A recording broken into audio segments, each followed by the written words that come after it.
Okay, for people who are joining this live stream, this is going to be a working session working on things that are somehow related to our physics project. And I think Jonathan is here also. Those who might have been following our live streams earlier today, we just did a live stream that was more part of my day job, talking about logic programming. And strangely, that live stream is deeply related to what I thought we would talk about here. And what I wanted to talk about here is essentially non-deterministic computation.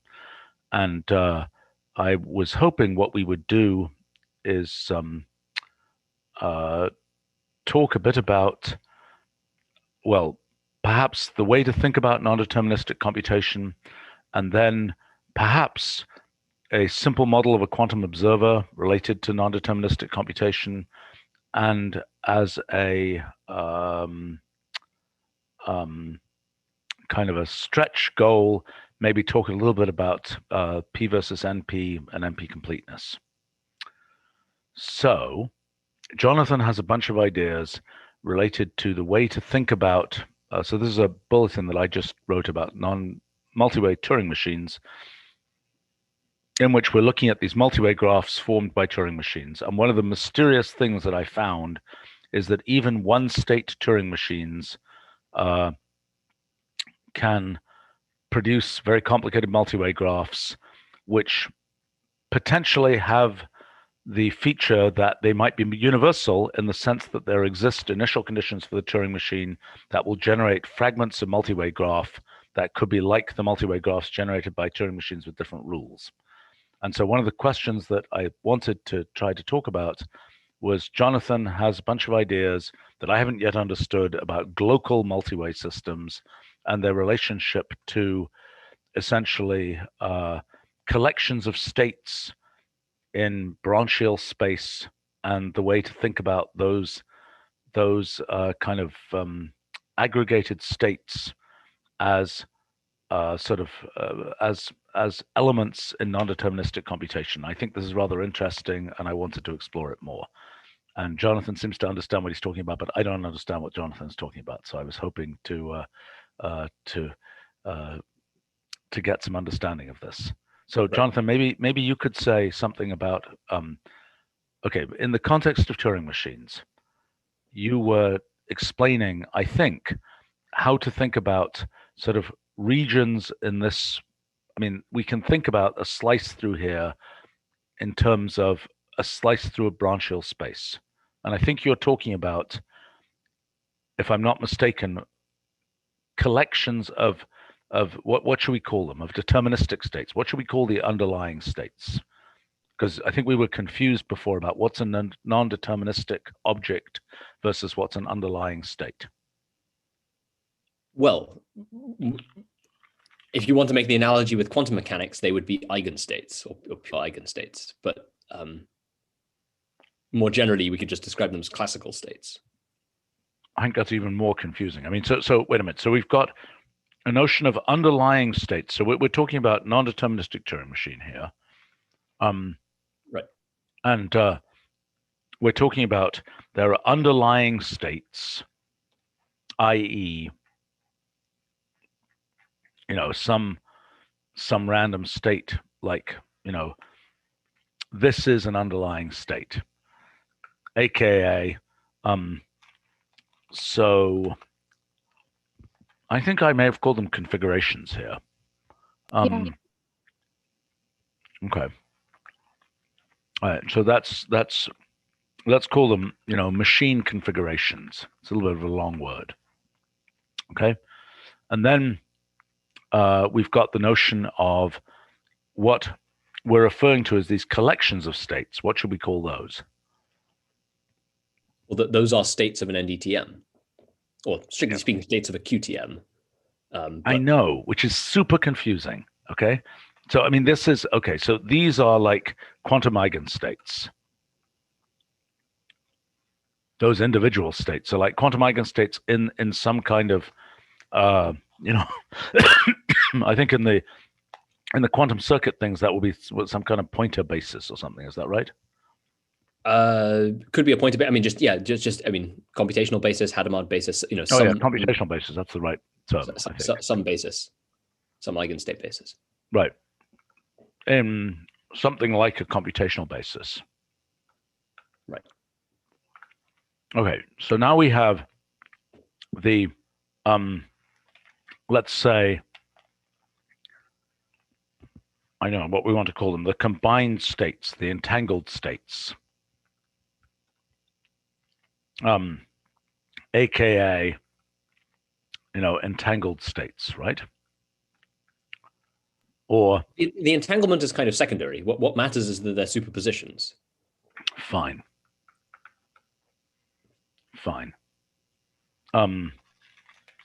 Okay. All right. Fine. I understand. Okay. Well, so, if I might, do you mind if I make just a general comment about, which might help to clarify what it was I was thinking about in the last meeting? So here's the basic way that at least I'm thinking about it. So when you have an NDTM, you have a multi-way Turing machine or something, what's the natural way to think about its evolution from one state to another? With a classical Turing machine, it's obvious. You have a tape state, head state, position of head, and at each point, some collection of those variables change. But at any given state of execution, the state of the Turing machine is completely characterized by those parameters. With a multi-way Turing machine, what's happening is you're evolving from one branch-like hypersurface to the next branch-like hypersurface. And at any one point in time, the state of the NDTM is completely characterized by that branch-like hypersurface, right? Right. So the evolution is from branch-like hypersurface. The evolution of NDTM, or actually more accurately, an MWTM or a QTM, is from one branch-like hypersurface to another. Not necessarily the next. I don't even know what next means. Well, to the neighboring surface with respect to some foliation. Right. Which we have to the quotes next. Right. Okay. So given that, and given that we have a concrete representation of branch-like hypersurfaces as branchial graphs, an obvious way to represent that evolution is effectively as a Wolfram model evolution, right? Where the substitution rules are not acting on the states, they're acting on the branchial graph. Yeah, this is kind of what I thought you were getting to. Yes. Yeah, right. But the point is, with a global multi-way system, that doesn't work. There's not enough information in the branchial connectivity. That there's, if I just present you with a branchial graph, there are many possible NDTM states that are compatible with that branchial graph. Right. Okay. And the reason for that is because the branchial graph is only showing branchial extent. It's not showing spatial extent, i.e. tape state and head state extent, right? Right. So what the global multi-way system does is it takes each position on the head and each possible head state and so on, and represents them as a different point in the branchial graph. So there is only one notion of extent. Branchial extent now encompasses spatial extent as a subset.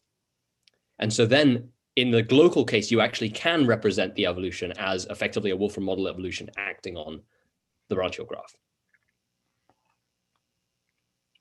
I don't quite understand how that has quite enough information, but let's go through this. Okay, maybe with an example. Okay, so you're saying, let's generate one of these branchial graphs. There we go. Oh gosh. Rah. Mano, do we happen to have the version of this that comes from the function repository or not? Well, I mean, what happens when you just if you run it with a function repository version?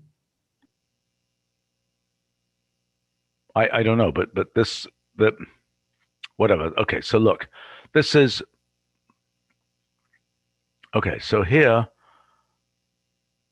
we are getting. So let's do this Turing machine.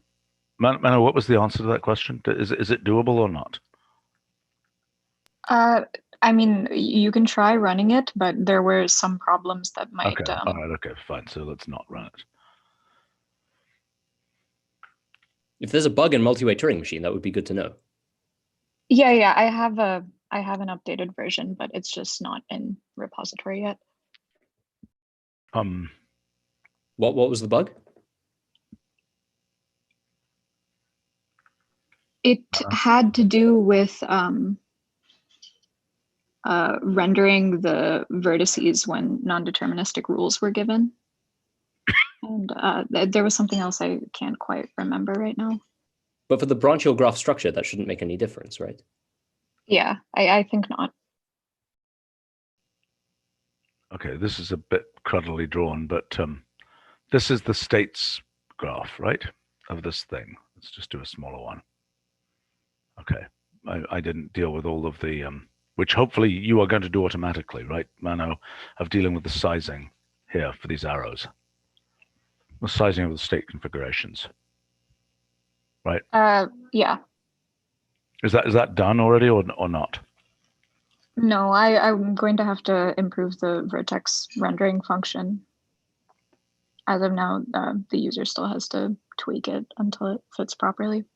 No, but that's done by setting the vertex size to not be just 2, but to be something which has different x and y coordinates, right? Yeah, but there are scalar factors that need to be tweaked for those x and y coordinates. Oh, okay, fine. But you're going to make it so that you don't have to tweak the x and y coordinates. Is that correct? Yeah. Okay. All right. Okay. Anyway, but back to this. Okay. So what Jonathan is saying is, if I were to look at this branchial graph, instead of branchial graph structure, I were actually to look at, let's say, let's just do 2 of these, 3 of these, whatever.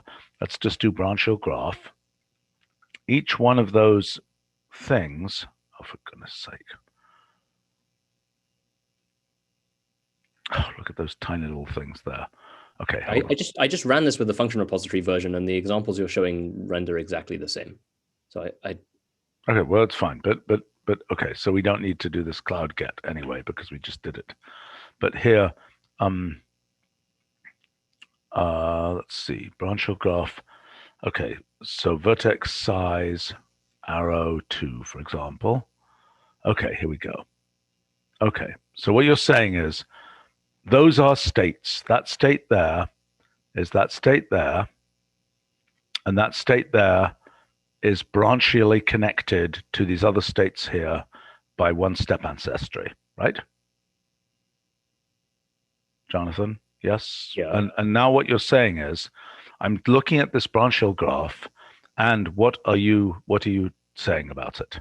So each node in the branchial graph actually corresponds to a particular configuration of the Turing machine, right?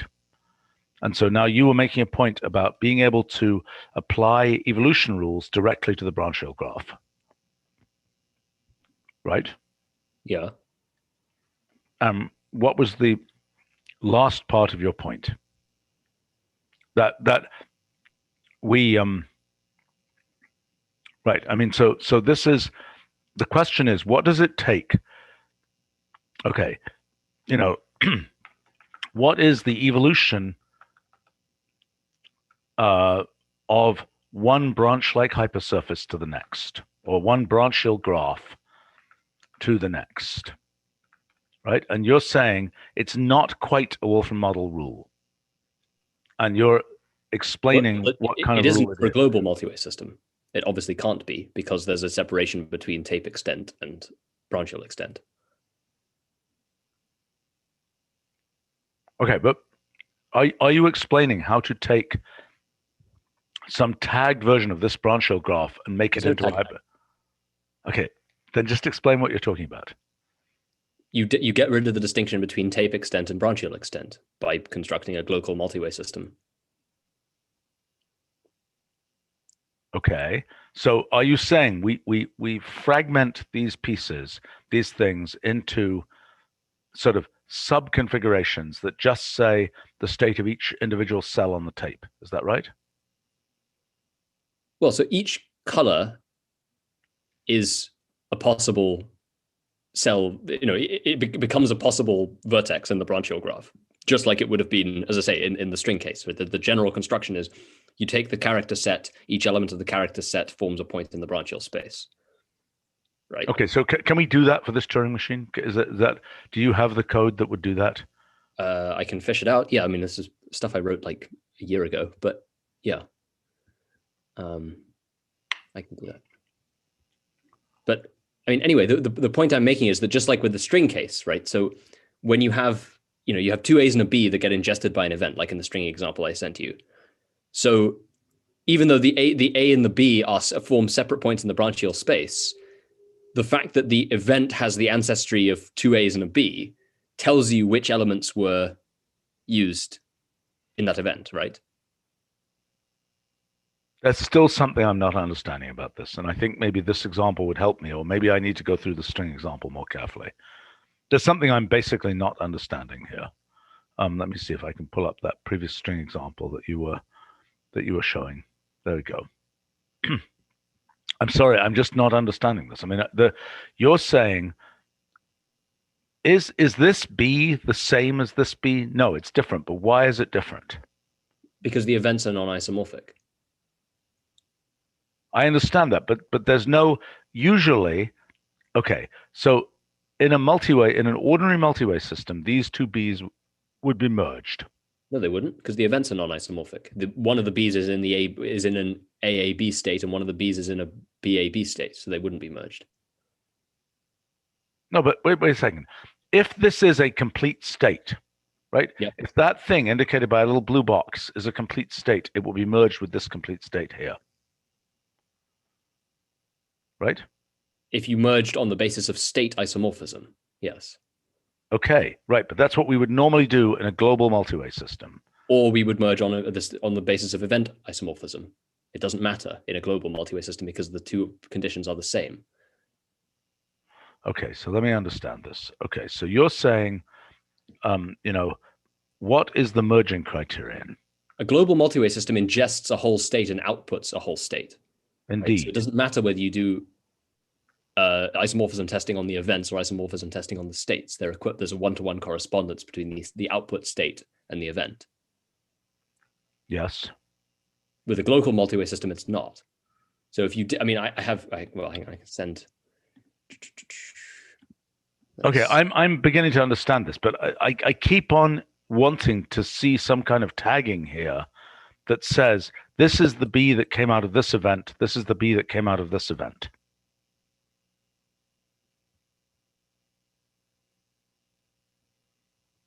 Yeah. And you're saying that instead of considering in the Branchial graph the complete state that is this BAB, for example, you're considering only. See, this is super confusing because this B is coming out of two parts of this event here, right? Did you just send me some other example? I'm in the process, but I'm also listening. I'm curious as to what. I don't understand your point. I don't understand my point yet either.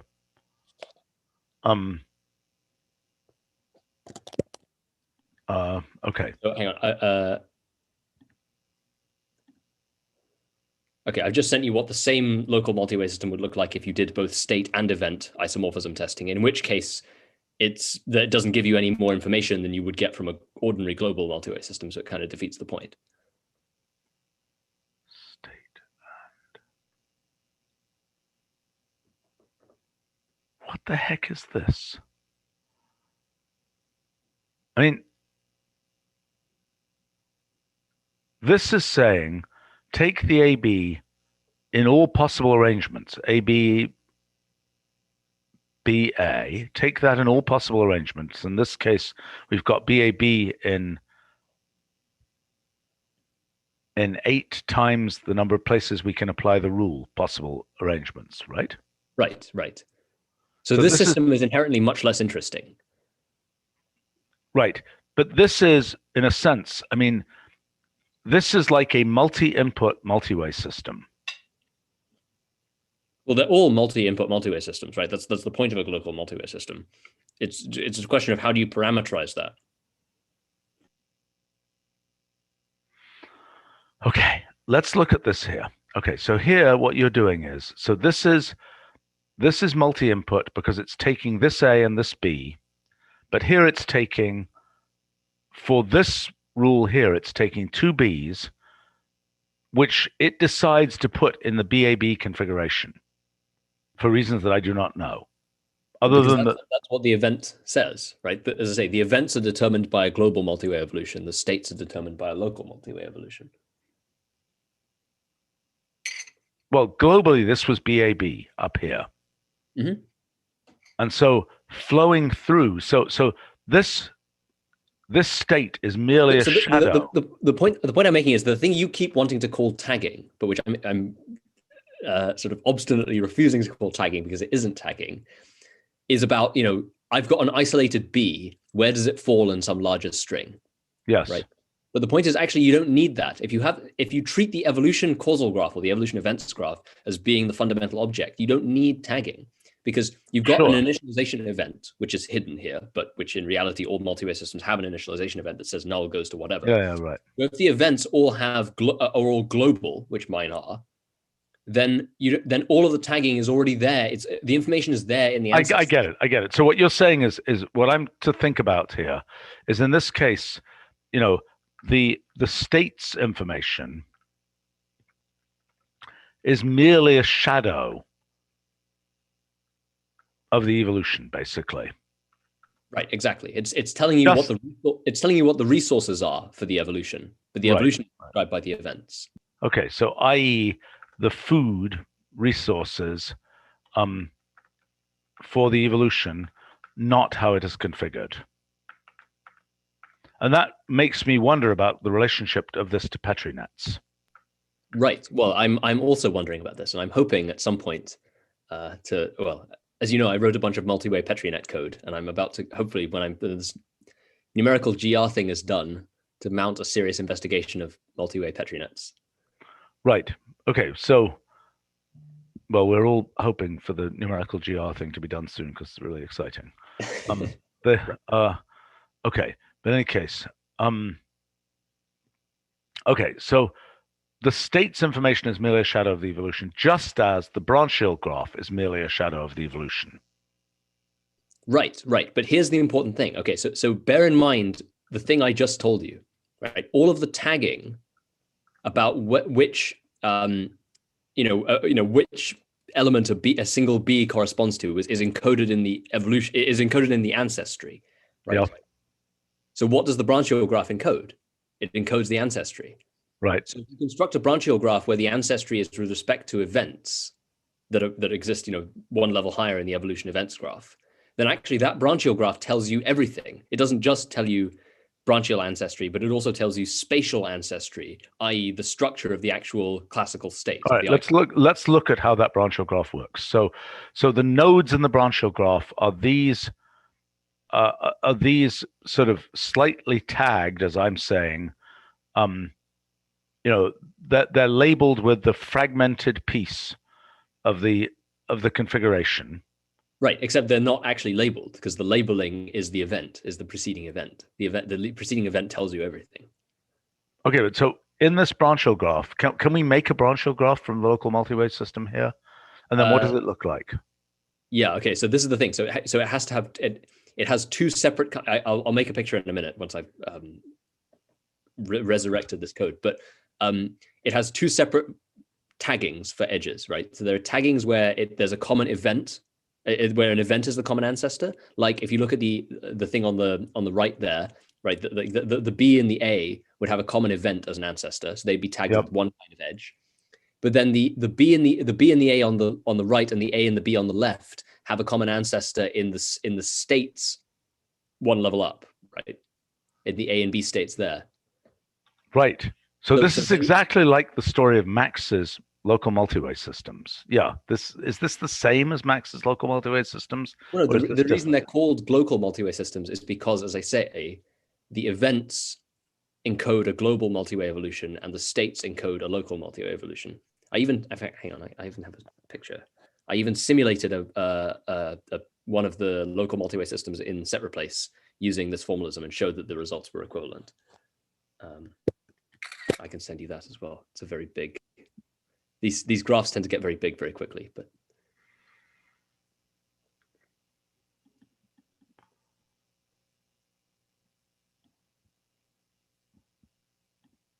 Should we ask Max to join us as a representative of the local multi-way world? Or is it, because I think in his local multi-way systems, one of the interesting issues is the first common predecessor a state or an event? Right. Yeah, I realize that's the basic problem of determining space-like versus branch-like separation. Right. Yeah. Okay. I've just sent you an example of that. So that Wolfram model evolution is, if you only looked at the states, it would be a local multi-way evolution. If you only looked at the events, it would be a global multi-way evolution. Combined, it is a global multi-way evolution. Oh boy, I still don't have my brain wrapped around this properly. Okay, let's go back here. Okay, so do you claim that this is applicable to Turing machines and maybe easier to understand in that case? It should be, yeah, right, because you instead of, as I say, instead of just splitting it up, instead of splitting a string up into characters, you just split the tape up into colors or into symbols, right? Well, okay, look, this is okay. In general, these are tape elements, right? Things like this. Is that what you mean? Or ignoring the head? Well, you as I said in the last meeting, you're using my multi-way Turing machine code, which treats those as effectively on the same footing. There are substitution rules that get applied to the preceding triple, which encodes the head state and head position, and the proceeding tuple, which encodes the tape, and they're treated as the same. Okay. Well, fine. But effectively, the whole thing is treated as essentially two substitution systems being operated simultaneously.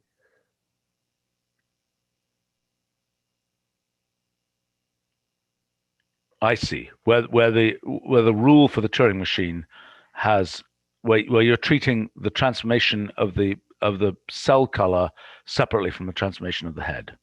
Right.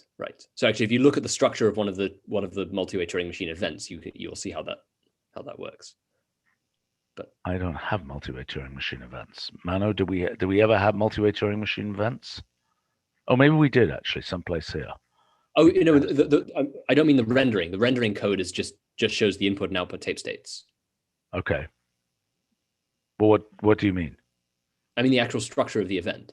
Oh, I see. The actual structure, the code version of the event. Okay, I get it. Yes, I believe you. Sure. But we can look at it. But let's okay. No, it's maybe not very informative. But all I'm trying to say is, so you effectively, that means you can just treat the whole thing as essentially one big substitution system acting on lists of integers. Right. That's the underlying point. So just like here, each element of it, and just like a string is just a big list of characters. So you just do the same decomposition process. Instead of decomposing a list of characters, you're decomposing a list of integers, but the procedure is the same. Okay. But so what would you conclude from this? So, I mean, what you're claiming is... So what I'm saying is, by having this two different types of ancestry, right, where you have a tagged branchial graph, tagged with either space-like separation, if there's... yes, I get it. If the common ancestor is an event versus the common ancestor is a state. Right. But then the common event ancestor things tell you everything there is to know about the actual state. Indeed, you can knit it back together again. And the state ancestry tells you everything you need to know about the multi-way graph, of the multi-way evolution graph. Yes. Okay. So do we have pictures of these sort of so do we have pictures of the corresponding branchial graphs of these combined? I can try and make some. I can make some quickly, but yeah. Right. Let's ask Max to join us here. Okay. I think he may actually have some of these. But okay, so what you're saying is, new type of branchial graph, which we might call, I don't know what this is. It's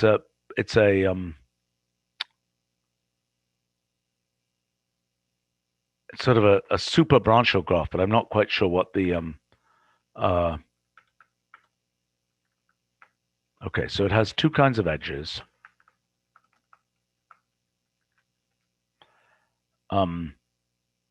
common state ancestors, and common event ancestors.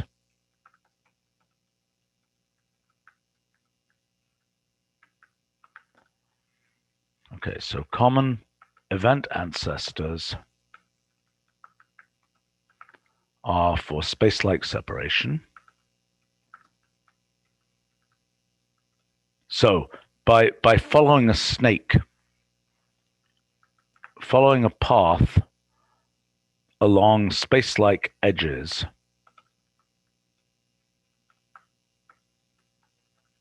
we can reconstruct a state, reconstruct a global state.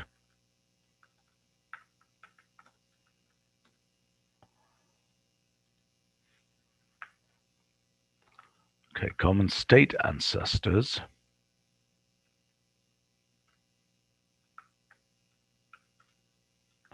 That's branch-like separation. Okay, so every pair is a branch pair. Every pair allows us to reconstruct a branch pair.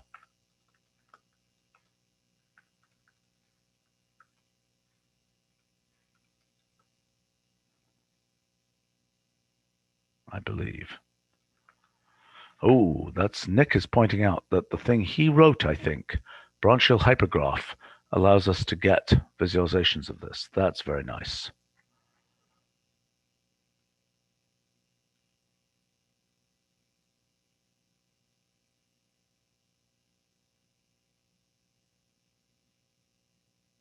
Right.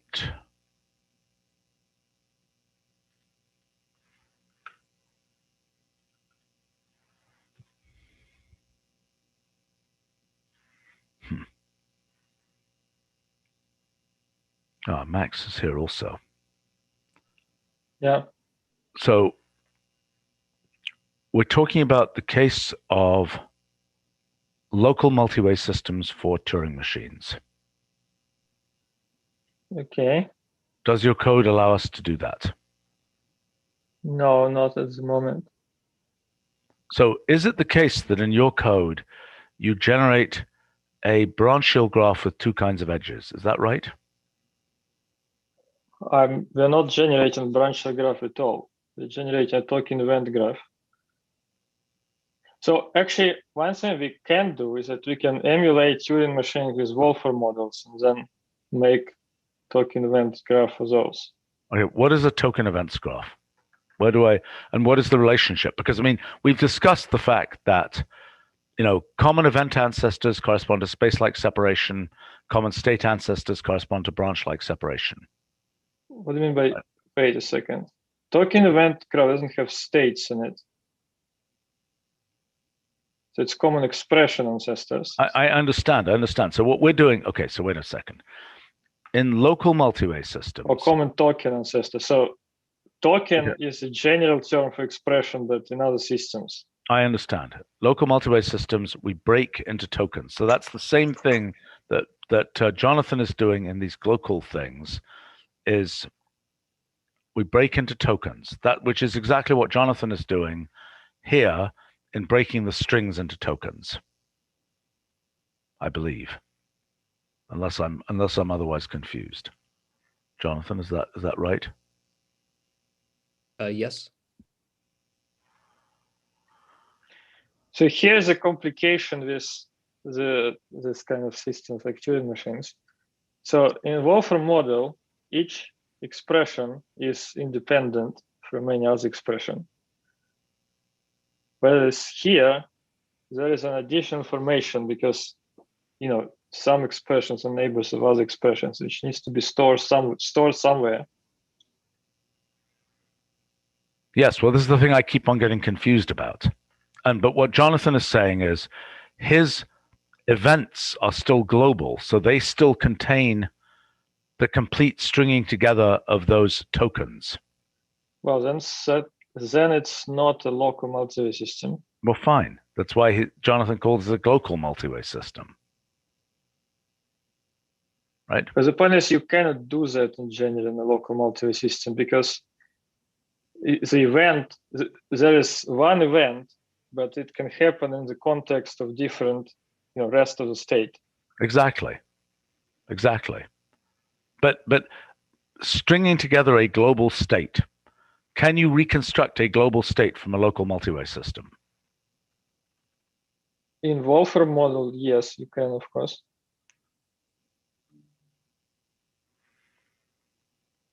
Because effectively every token, in WM, every token is a unique object, is a unique element. Or every token can be a unique element, so to speak, is based on a unique element. Right? Whereas in a Turing machine, in I don't TM, understand what it means. what's that? I don't really understand what it means. Okay, well, so when we have an element, so we have some What do you mean by random, element? what I've been calling elements since the beginning, right? The things, the atoms of space. Atoms, okay. Well, a token is not based on a unique atom. It's a sequence of atoms. Okay, so fine. So for you, every token is a in relation. a Wolfram model. Yeah, I understand. Is a relation, i.e., a sequence of elements, aka atoms of space. Right? Yes, the list of atoms. Exactly. Right. Okay. So in a Turing machine, on the other hand, the tokens, the natural tokens, are just are things of the form. A natural token would be just a thing that looks like this, something like that, which does not have a placement associated with it. Well, no, that's not. No, because the tape states, I mean, the cells of the tapes themselves will have to be tokens too. Since, the state is a set of tokens. I understand, but this is exactly what Jonathan is not doing up here, okay? So Because the head itself is a token, and then each cell in the tape is a token. And then what is missing here is that we need additional information to connect them, which in case of Wolfram models is included in the tokens themselves, but here it isn't. Okay, so the natural tokens are just that plus a coordinate position. So essentially what we'd be doing is we'd be merging, we'd be saying here, this is the state, and it is associated with coordinate position. So we might be saying something like, 17 is this thing here, right? That would be our analog of a Wolfram model thing. Yeah, just without the head. Why without the head? Oh. Well, because again, the state is a set of tokens. So I see. So you smash the state it of Turing machine only has a head in one place. So the head itself is a token, and then different tape elements are tokens.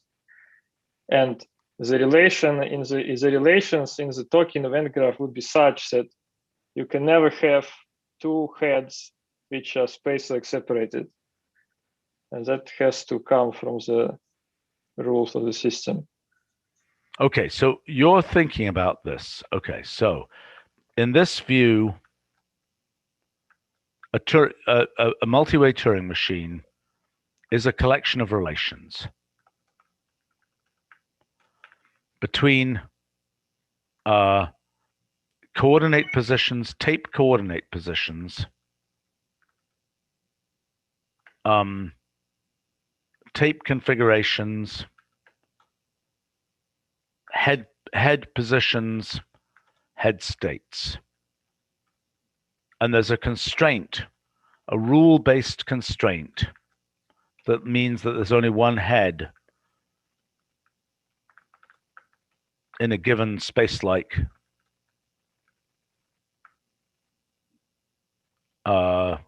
yeah, that has to happen automatically. We have to do it Right. manually. Arguably, we should actually get something like this set up so that we can understand what's going on. But I think Definitely. Jonathan is either writing code or is usually this length of silence for Jonathan usually means code is being written. Yes, that was, yeah. Always good to know that. Is the code you are you trying to write the code for doing these tag branchial graphs? I actually already had the code for that. I'm just trying to. The problem is it had a bunch of dependencies. I'm currently trying to track down those dependencies. Fair enough. Okay. But so Max, do you have? I think we had a version of a Turing machine converter for Wolfram models from ages ago, right? Probably, I think so. Yeah, there was one in Wolfram Physics, the technical introduction. There we go. There's a Turing machine.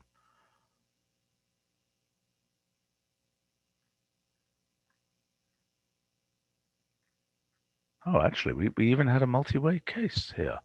Gosh, I forgot this. Oh boy, we've been going too quickly. I don't usually forget stuff. This is no good. I'm okay, here we go. So this is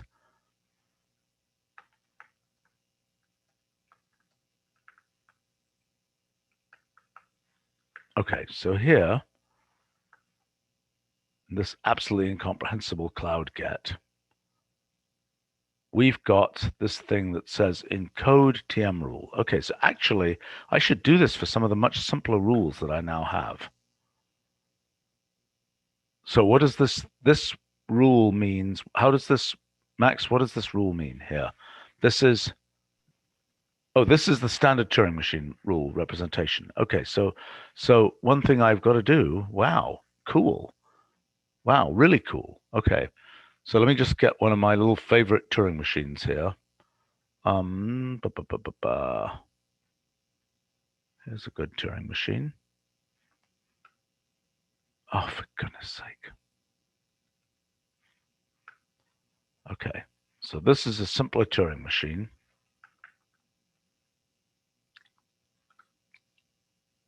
Okay, so that's this one. So now we can encode that much simpler Turing machine. What does that 0 mean as the second argument of encode TM rule? Any ideas? No, I don't know. Okay. So let's see, encode TM state, who knows what that means, but Why don't you do down values of encode TM rules so you can find out what the well, tree actually, is? can I make a picture of this? Can I say, what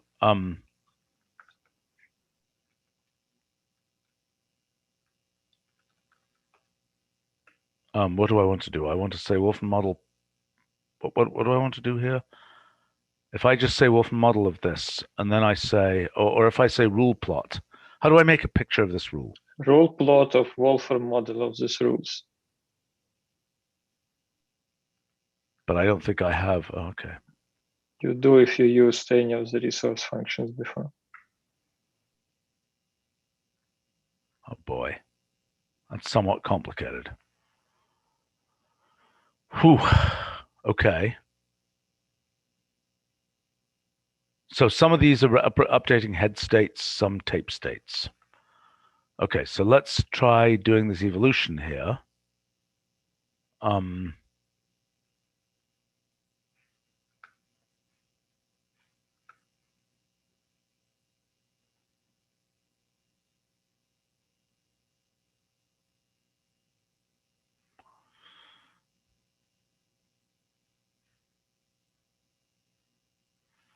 Okay, Jonathan just sent a picture. Okay, hold on 1 second here. Let's just see what this looks like.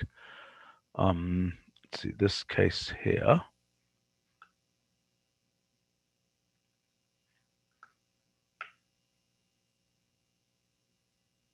Help! Why is it going so slowly? Help! can't get that big. Oh boy. Okay.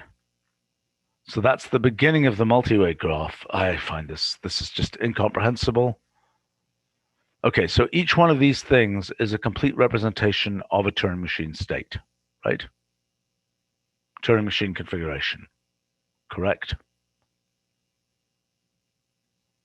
So the evolution events graph from this. Okay, we should be able to compute a branchial graph from this. Is that a true statement? Guys, is that true? Don't see why not.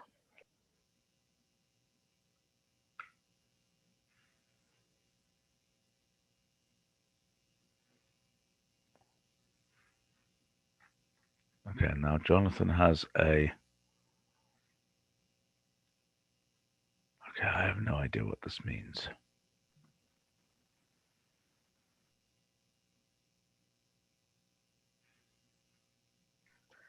That's the lowest layer. And the reason you have two connections here is because they have two predecessors. Right. Okay, let's look at Jonathan's. Okay, so hold on a second. This is now looking at, this is super, well, actually we already had a section up here for super branchial graphs. I never understand for these why you look at branchial graphs, not evolution branchial graphs, which seem much more relevant for NDTMs. But what is an evolution branchial graph? What do you mean? it's a branchial graph where the branch pairs are computed with respect to the evolution graph as opposed to with respect to the states graph. Well, maybe I should look at that. How about I look at that right now? It's called evolution branchial graph? Right. It seems to be the same in this case. Yeah, but it wouldn't be for the case below where you have two paths with different... The point is the evolution graphs have synchronized time steps, right? But the states graphs don't. Oh, I see. So I really haven't looked at graph. You know that everything is synchronized to the same step, which you don't know with a branchial graph. Okay, so you're saying if I do this, well, okay, hold on. If I take this thing up here,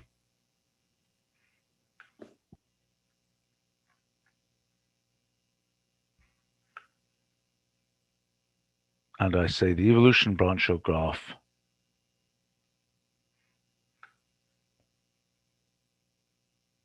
oh, I've got this crazy thing. Is it true that the multi-way Turing machine has to be this? Is that right? For some crazy reason, which I hopefully we're going to fix. Mm-hmm. Okay. So what do I learn from this?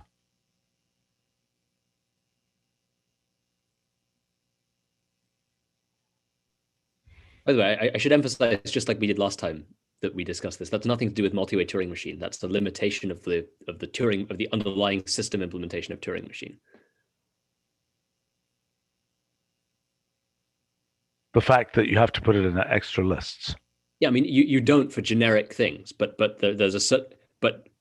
if you want to produce Turing machine graphics with an overspecified state, the system. Yeah, right. I see. So Mano, that's for you fixing rule plot for Turing machines, right? I wanted to defend that because Mano sent me the information about the bug, which is, it's true, it doesn't work, but that's not a bug in multi-way Turing machine. That's a bug with, well, not a bug, but a limitation with Turing machine. Well, surely Okay. multi-way Turing machine can just parse it. Well, this is more useful, Jonathan. I should have used this before.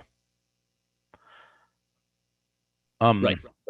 I mean, in effect, yeah, this is giving you the nice thing about evolution branchial graphs is they are giving you effectively a default, cosmological rest frame type foliation, which is obviously not guaranteed with a states graph. Yes, and also I think even the pictures in this bulletin of mine might be wrong.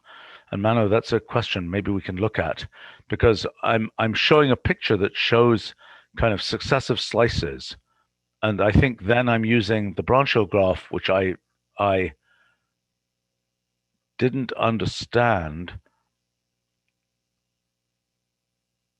this is using the, wait a minute. Okay, there are a few moving parts here. Maybe it's, I thought this was already known, but maybe I should explain just in case.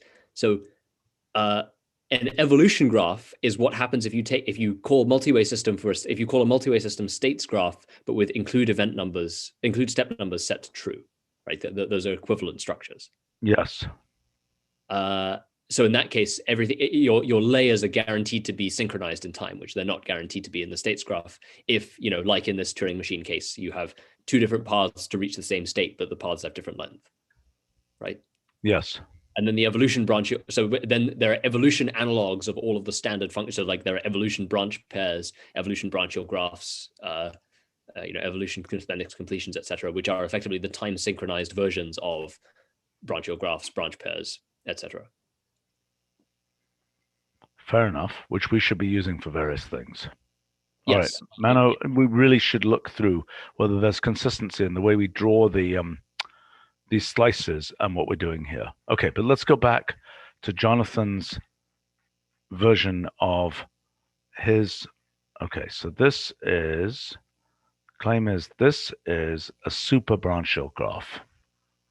Right. So you'll see there are purple. Okay, I mean, this is not a great way of visualizing it, and strictly speaking, the AAB and BAB things should be colored differently and so on. This is a fairly cruddy way of representing it. But the point is, so the purple edges there are telling you effectively space-like ancestry, if you like, right?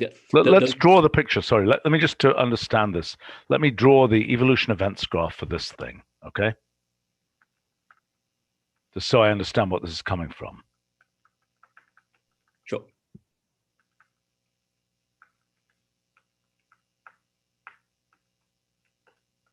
I could use OCR to get this, but I'm going to just type it in because it's faster. Okay, 3 steps. So let's say evolution events graph. Is that the one I most want to look at? Yeah, probably. I mean, it's the one that's closest in spirit to the pictures I showed below. Okay. All right. So then what we're going to see here is... Right. So this is after one step. I think the first email I sent was after 2 steps. Yeah, I get it. Let's look at the one-step one first. Right. Okay. Yep. That's this event. Is that right? That thing here is this event. Right. So the purple edges are telling us these are states which have as their immediate common ancestor the event whose output is AAB. Right. So the state will be that A there. Right. Your state described here is that A there. Well, I don't understand which one. What's this A here? That's the A in the BAB. That's the A generated by the event that creates BAB. Okay. And why does it have 2 edges here? Because there are 2. Okay, so hang on, let's work this out. So the A shares 2 common ancestors, one with each of the B's, whereas the B's only have 1 common ancestor with a single A.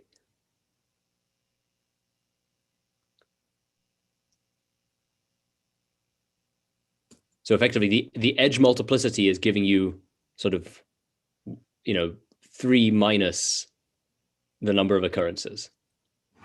Why? Because this isn't reaching. This is saying that the A token from here. Now, Max, when we do strings, you again have your relations. If you were turning them into Wolfram model things, the relations would then be this A is at position such and such. And the relation would be A and the position. Except position. So obviously positions can change. Like ordinary string positions can change without affecting the local place in the string. So actually, Tali has an interesting idea with fractional positions. So that, when you insert an element, you don't change positions around it, but you kind of make it fractional, which seems that it will work. Well, that's really interesting. So that's suggesting real numbers. That's actually really interesting because it's a link between real numbers and string systems. Well, not real numbers, rational numbers. Well, but I don't understand. So what you're saying there, hold on. So what you're saying is, that's a very interesting idea. Okay, so let's take this string set, this string. How does that work in a multi-way system? I can see how that would work in a single substitution system, right? You're saying, I mean, to give an analogy here, okay? You're saying, you know, if I have a random substitution system here, right, the Cantor set is precisely doing this, right? When you make a Cantor set, the position of the black cells here is precisely ending up with a number without ones in its ternary decomposition, right? Yeah. So what Tally is saying is, consider, well, I mean, it's effectively all he's doing is he's saying, consider the string to be on the interval, except he isn't quite saying that. He's saying, what is he saying? He's saying, because that's what I considered here, is just put the string on the interval and then look at the subdivision of the thing, right? Right. But I think he's saying something slightly different. Well, the point is you don't want positions to move in the entire string when you're replacing a part of it. And so if you have fractional positions, you can do that. So the point is this: if you have a set of tokens and you want to reconstruct a state from them, you need to know in which order these tokens need to be combined.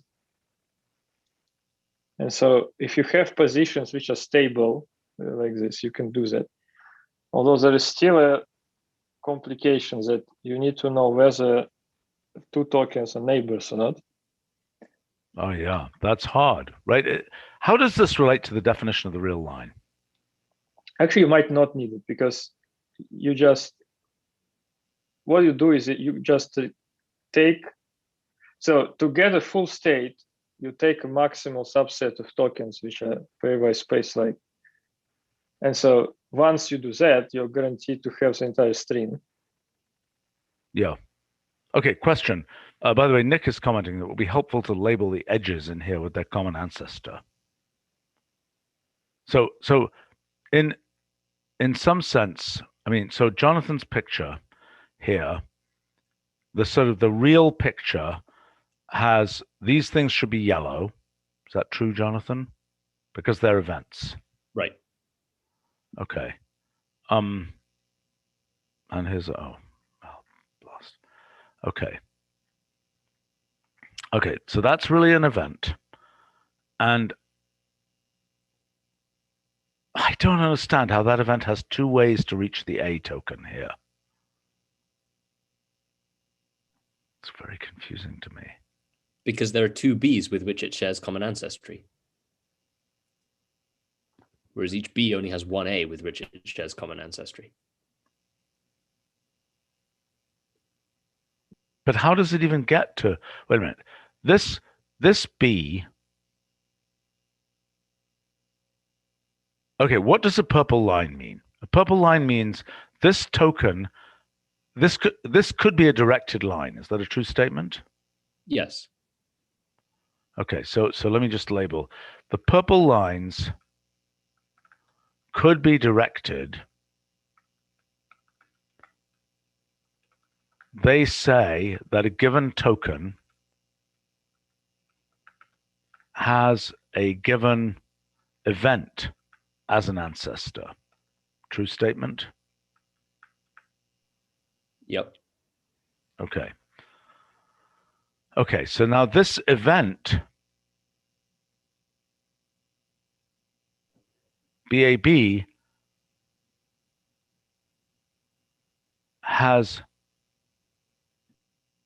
that's the BAB event, has a common ancestor. So the orange lines, are undirected and represent branch pairs for events, right? Right. That have, okay, wait a minute. The events have a common, what do they have in common? They have, that have common state ancestry, yes? Well, actually, common causal ancestry with respect to the initialization event. That's the crucial thing.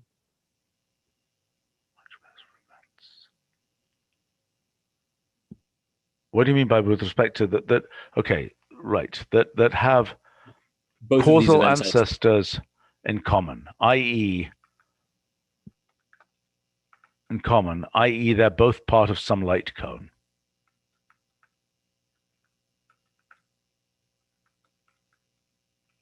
Is that correct? Wow, light cone is not yet a smooshed word. Wow, we live in ancient times. I'm sure it will become smooshed before long. Okay, all right. So this is, boy, okay. So let's see, what were we doing this for? We were using this. What was our reason for generating this? Sorry, we were going to generate this. We were thinking about generating this for Turing machines, right? Jonathan, is that right? I don't know. Well, okay. I'm not sure why you. Well, but we were. I was trying to understand your version of local multiway systems, right? Yeah. Because in the end, what you were claiming is that if we did this for Turing machines, each one of these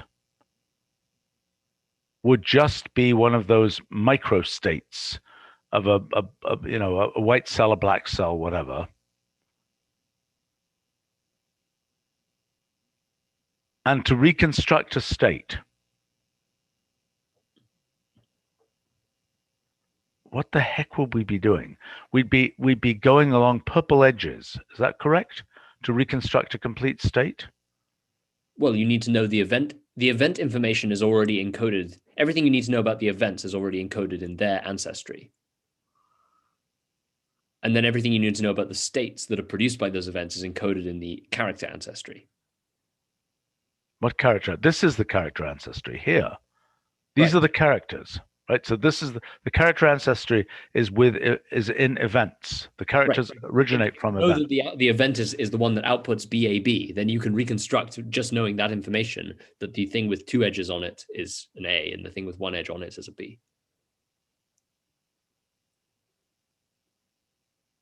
You mean even without these labels? Right. If you have these labeled but not these labeled. Right. Okay, but the big picture here was the idea that you can, I mean, your basic claim was, yes, this was the original point. The original point was to think about, okay, in a standard Wolfram model where you're evolving spatial hypergraphs, we have a rule for going from one spatial hypergraph to the next. Okay? And what you're saying is, what is the corresponding rule for a multiway system operating on branchial graphs or some generalized or super branchial graphs? What's the analog of the spatial hypergraph to spatial hypergraph transformation rule? Right? That's what we were trying to address. I mean, isn't that the general context of this whole discussion? Yes, it is. Okay. Yeah. Right. So that's the question is what, so it is on the super branchial graphs that we should have a Wolfram model like rule that goes from one super branchial graph to the next. Is that a true statement? Like I said, I thought that was the reason for doing all of this. Yes, I know, but do you have a way of generating? Okay, so there should be a rule that looks only at the structure. I don't know whether it has to know. Probably it has to know about these actual strings here. Right. Well, it needs to know about the event structure. That you can reconstruct that as well from the causal ancestry, but only up to a rescaling. Only up to a relabeling symmetry. Right, but so the question is, could we have what look like local hypergraph rules operating on this thing? They're going to be combined hypergraph and string rules operating on this thing that go from one branch-like hypersurface to the next. Do you see what I'm saying? Wasn't again? Yes, that was the original point. I just don't know. I don't know how explicitly one can construct this. Well, completely explicitly. I mean, we already did that. And what is the rule then? What is the minimal rule for this case? Well, it's a thing that takes in nodes tagged possibly with event information and then outputs other nodes tagged possibly with event information. Right, but if we were going to make a picture of what that rule actually is, right, it would be something with various kinds of purple edges coming out of it, and it would transform things with purple edges with this to something else. Right. Okay. Do we have such a rule? Do we have a picture of such a rule? Well, I'm confused here. So, months ago, I mean, I generated this extended hypergraph formalism, right, which we used as the whole basis for the ZX calculus stuff, which does exactly this. It generalizes the Wolfram model to the case where you can actually have rules operating within nodes, for instance, for modifying phases in spiders and things, which you need for ZX calculus, right? Okay. And so how has that, but that has not flowed into the design of multiway system. Is that a true statement? I don't know what that means. Well, it could have done. I mean, that is, even for a numerical multiway system, you can have function-like rules applied to nodes in the multiway system, as opposed to the things we've done before, which are the quite stylized functions that exist in string rewrite systems or standard hypergraph rewrite systems. But I'm not talking about that. You're not talking about what? There are two orders of operation here, right? There's the underlying multiway system for the string, and then there's the higher order multiway system you're constructing using the branchial graphs of the string multiway system as states. I was talking, as I thought you were talking, about the rules for the higher order multiway system. That is what I'm talking about. Yes, I'm talking about the rules. It has nothing to do with multiway, which has nothing to do with the multiway function system code, which acts on where the whole state is an integer. Okay, but wait a minute. So you're talking about a function that takes, just as we have, based on some random foliation of the multiway graph, we have extracted a spatial hypergraph, and we can then evolve spatial hypergraph to spatial hypergraph, right? That's extracted from a foliation of the causal graph. Yes. Okay, but this is a foliation, this is a branchial graph extracted from a foliation of the multiway system. And you're asking, what is the evolution of branchial graph to branchial graph, right? Right, which is therefore a higher order multiway rule that is only in a very non-linear sense related to the original multiway rule. And it's a multiway rule because so the nodes of this higher order multiway system, this essentially branchial multiway system, are what? Are they complete branchial graphs? Yeah, if it's a global second order multiway system, then it would be, yes. Okay, so let's look at that, because I don't think I've ever looked at that. You may have looked at that, but I've never looked at that. So what you're identifying is a branchial multiway system. My God, we're going to have every one of these combinations.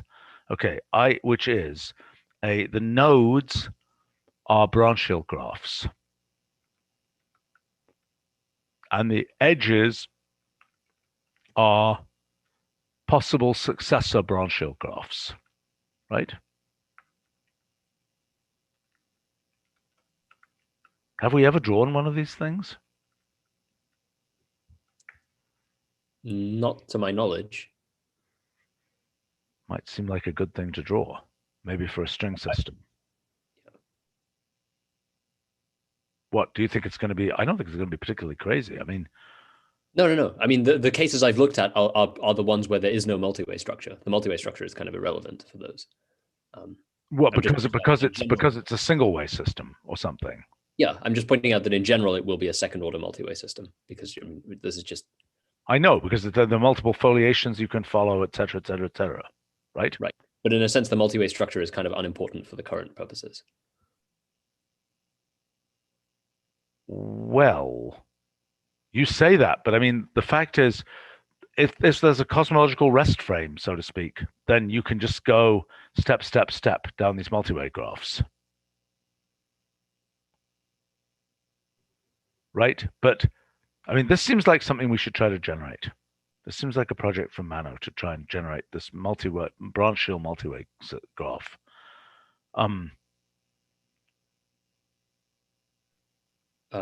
Anyway, I mean, the point I'm making is that so in constructing this extended hypergraph code, all the pieces are in place to generate these things. Okay. Well, that's interesting. Okay, but so let's return to Turing machines for a second. Okay. If we think of this as a branchial graph to branchial graph transformation, in the Wolfram model case, we are making an implicit, we're making an immediate assumption that there's locality in the rules. I don't understand what locality or not. You are making a claim based on your local multi-way systems that there is some kind of locality in the branchial graph to branchial graph rules. Is that a true statement? Depends what you mean by locality. Well, I don't know what I mean by locality. It depends. Okay, the issue is ordinarily locality is a geometrical concept, in which case our rules are definitely not local. Well, okay, they're local. Okay, because they have to know about the tags, basically. Right. They have to know about in your setup.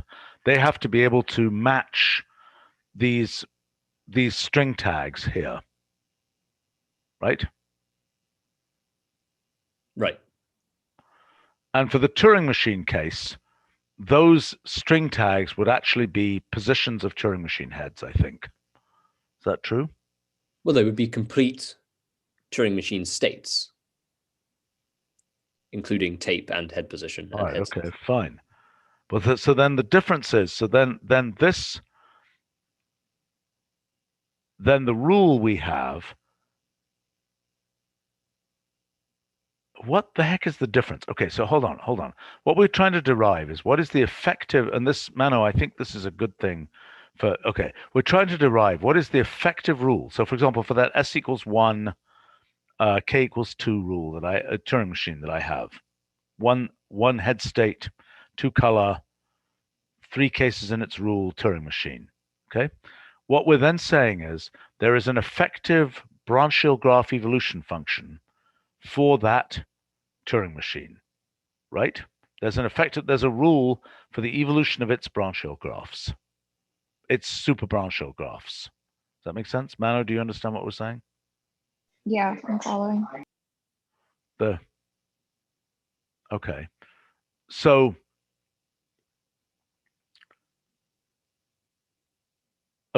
then your claim, Jonathan, an interesting claim, is that it is that transformation that we should be studying in terms of universality.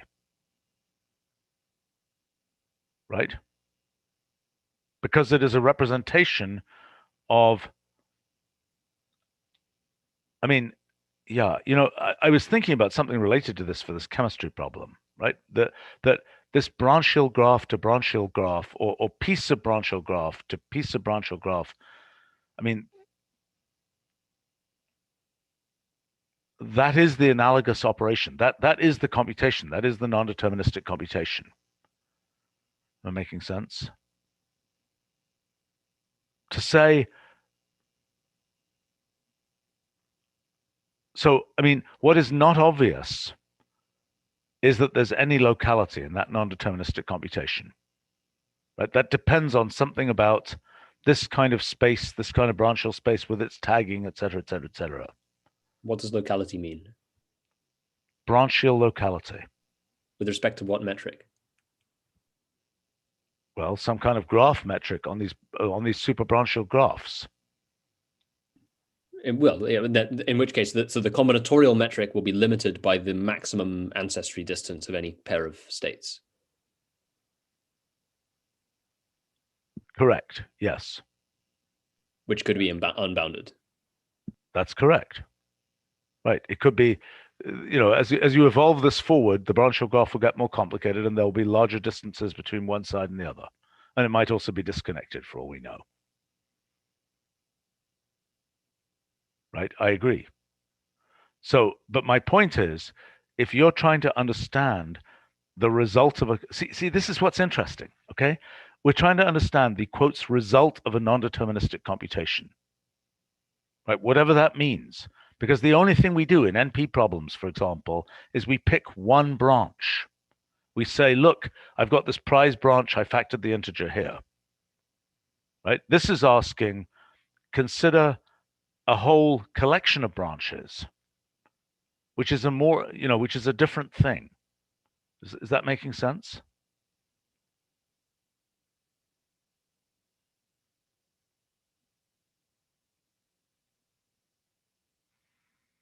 Jonathan, do you think I'm totally confused here? No, I thought that's what I said in the logic meeting. It just takes me an extra hour to understand what you said. Well, I mean, I'm trying to. Well, maybe it's not the same. I don't know. No, it is. It's related. It's closely related. It's just trying to percolate it through the right. But let's actualize that statement, right? Imagine that it is. I mean, imagine these are chemicals. Okay, every different point in the branchial graph in branchial space is a different random hydrocarbon. Okay. The statement, one potential statement is one thing. If we think about a biomolecular system. Okay, what we believe right now is we draw a metabolic pathway chart for the cell or something, and we have individual molecules that are doing things on those pathways. Same with your typical chemical reaction. Typical way you do chemical engineering is it's an individual molecule, and you're making sure that there's lots of yield in that particular path for an individual molecule. So now I'm asking the question, let's imagine it wasn't a single molecule, but instead was some region of branchial space. That is a whole gaggle of molecules that are somehow nearby in branchial space. How do we think about... Well, okay, here's another question. Okay. Again, I'm pretty sure this is why I made the comment about multi-way systems being what you get when you relax the maximum yield condition in conventional chemical engineering. Yes. Yes, I agree. We've known this for a while, right? Okay, here's another version of this question. Okay, let's consider NP problems, right? The gaggle of problems in branchial space, is that like an approximate solution to an NP problem? Is that what that's like? Or is that something different? Right? So in an NP problem, what is a region in branchial space for an NP problem?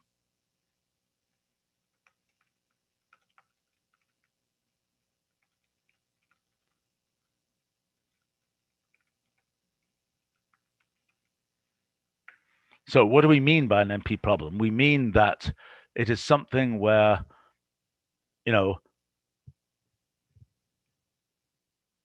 it's essentially there is a path of the non-deterministic Turing machine solves the problem. Right? Right. It's a chronological versus chronological precedence versus causal precedence distinction. Explain.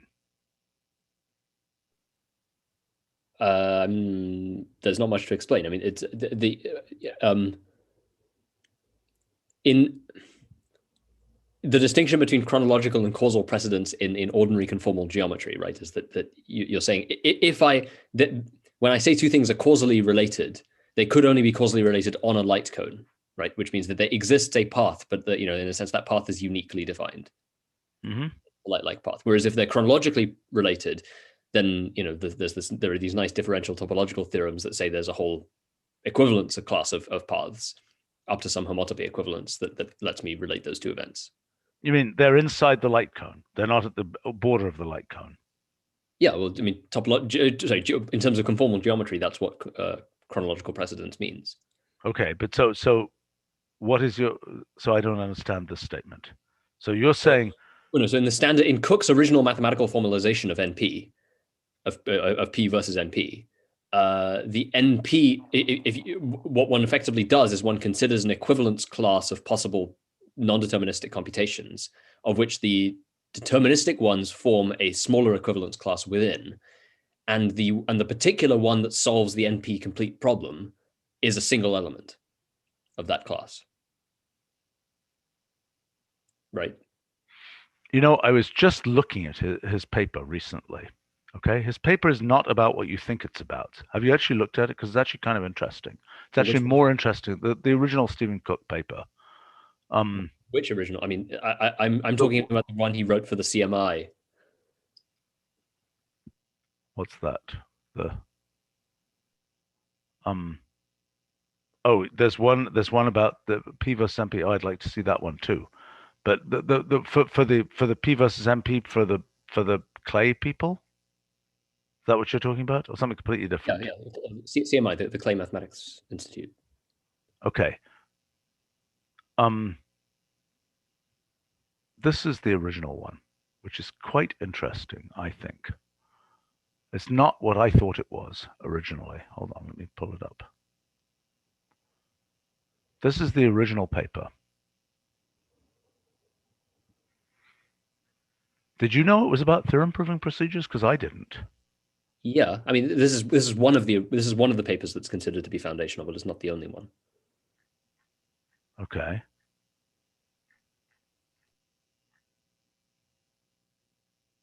Well, do you know what this is? I mean, in what sense is he talking about theorem proving? Well, in the sense that these satisfiability problems in predicate logic and these inhabitation problems in lambda calculus are equivalent. But why does that have to do with the P versus NP? Wait a minute. So maybe I should find the thing he wrote for the CMI folk. Because that will be many years more recent.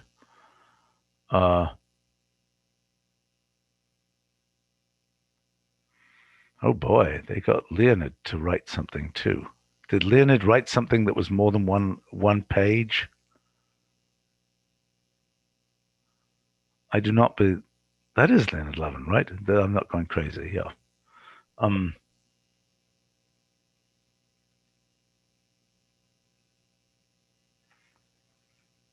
Okay, let's see. That's a good source to look at, I suppose.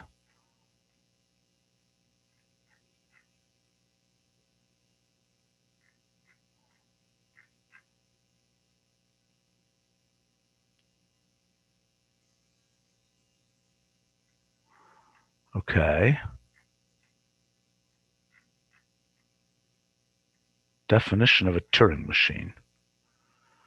Gosh, people make it all so complicated. Every time there's a quintuple, it's a bad sign. I wonder what Hugh Wooden had to say about this. Probably some set theory comment. Okay, is there a Leonid 11 version of this? Because that would be one page. Because he believes in only ever writing one-page papers. Or at least that's been his lifelong thing.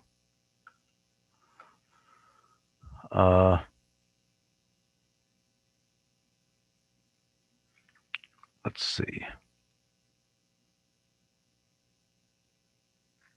what this has to do with it. It's more elementary. All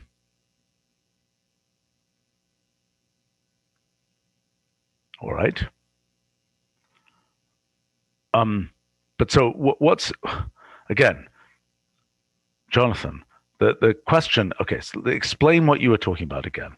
Now that I have some possible context. So you're saying, go ahead.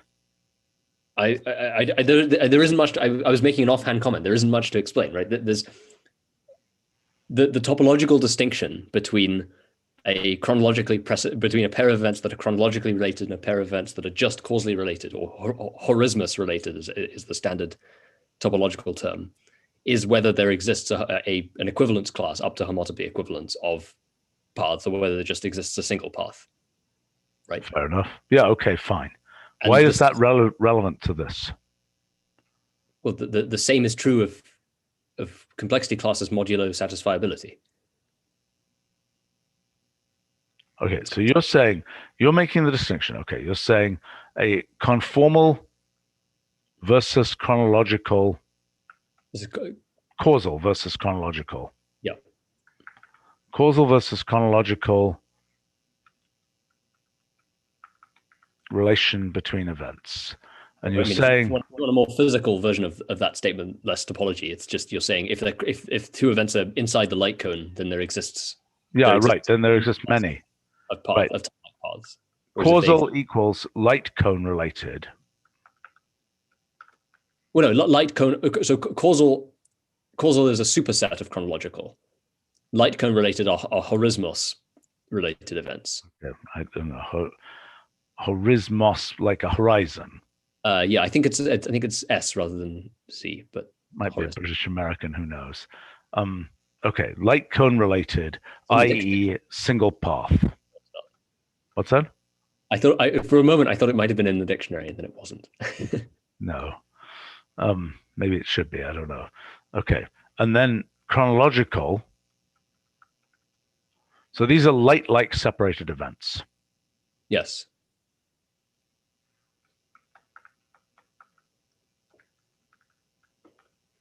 Okay, chronological equals, and those are regular time-like separated, inside the light cone.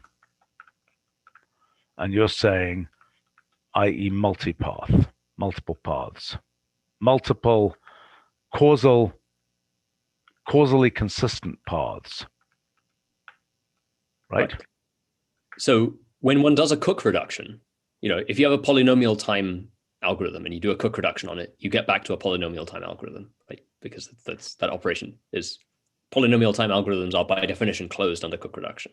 Yep. Right? So in effect, what that means is that for polynomial time, for P problems, the Cook reduction effectively defines the analog of a diffeomorphism class in the multi-way evolution graph. Mm-hmm. But by definition, if there's an NP complete problem, there doesn't exist a Cook reduction to a polynomial time one. So that equivalence class doesn't exist. Right. So in other words, yeah, right. So what you're saying is polynomial time reduction. Yeah, go ahead. So the P problems then become the interior of the light cone, and the NP complete problems become the boundary. In effect, which kind of intuitively makes sense, because it means the NP complete problems are the ones which make use of kind of the full extent of branchial space, whereas the P problems don't. Okay, this is a very interesting and non-trivial statement. So let me understand this. Okay, so the P polynomial time reduction, polynomial time transformation is equivalent to moving from one causally consistent path to another. Right.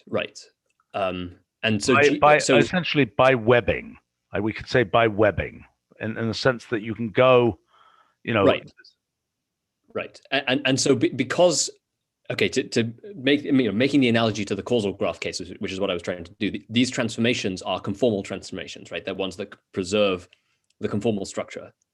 Yes. So in effect, what you're producing is an equivalence class of paths under, well, you could say under arbitrary diffeomorphisms, but in reality, it's actually stronger than that. It's under conformal transformations.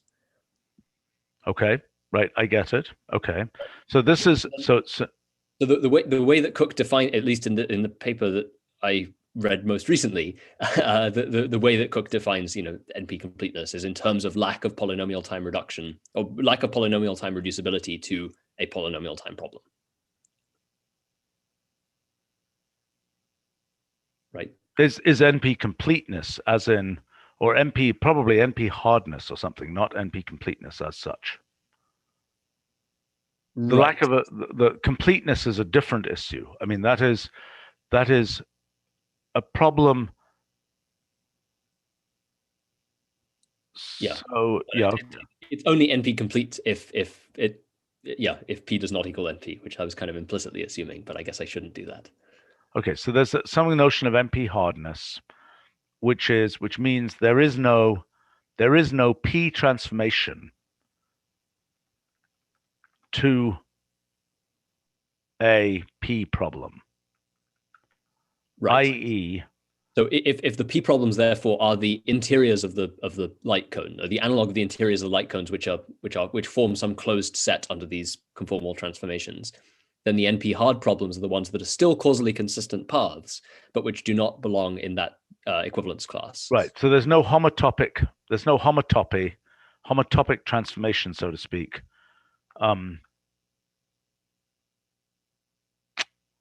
I don't quite get this because imagine this webbing idea, okay? Why can you not reach the edge of the light cone with this webbing idea?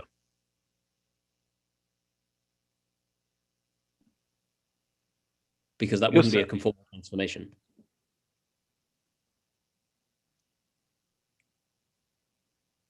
I am confused. So let's go ahead. Consider the Lorentzian geometry analogy, because that's perhaps easier to get a sense. Let's just take an example of a random. Let's see, where do we have a nice causal graph? Simple causal graph that's just a grid. How do we get a nice Mano, do you know how to get a nice causal graph that's just a grid? Blah. Well, that one is overly complicated. Well, there's a grid-like graph. Oh, for goodness sake, how complicated can it get? Well, actually, I want the causal analog. It has a styling. What's that?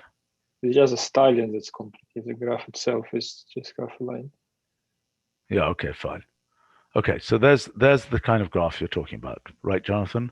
So these are your edge cases, right? And these many paths on the interior are the interior cases. Sure. Okay, so you're making a claim that, what is your claim? Your claim is that this edge is somehow a singular case. Go ahead. In the continuum geometry, right? So if you have tangent vectors, you have some pair of tangent vectors, and we take the Lorentzian metric distance between them. If they lie on the light cone, if they're horismos separated, then the distance is equal to 0, right? Indeed. And if they're on the interior, then it's, say, positive, and if they're on the exterior, it's negative or something. Mm-hmm. If we now apply some conformal transformation, we scale up by some factor omega, then that conformal factor won't change the sign, right? It might stretch things or scale things, but it can't change the sign. So anything that was horismos separated previously has to be still horismos separated, and anything that had a positive value of the metric still has to have a positive value of the metric, and so on. So time-like, light-like, space-like separations don't change under conformal transformations. Indeed. So all that I'm saying is that if you think of these things if you think of things like polynomial time reductions as being conformal transformations, and I have a formalized version of that if you want, but then it turns out that that anything that was effectively horismos separated before has to remain horismos separated, which means they become the NP hard. Okay, let's think about that. It's very interesting. Okay, so what you're saying is, if we can think of these polynomial time reductions. So how would we implement that? We would say the polynomial time reduction is gotten by changing the underlying rules. See, I'm a little bit confused exactly what this thing is supposed to mean. That because a reduction of one problem to another, I see, we're running within a single Turing machine.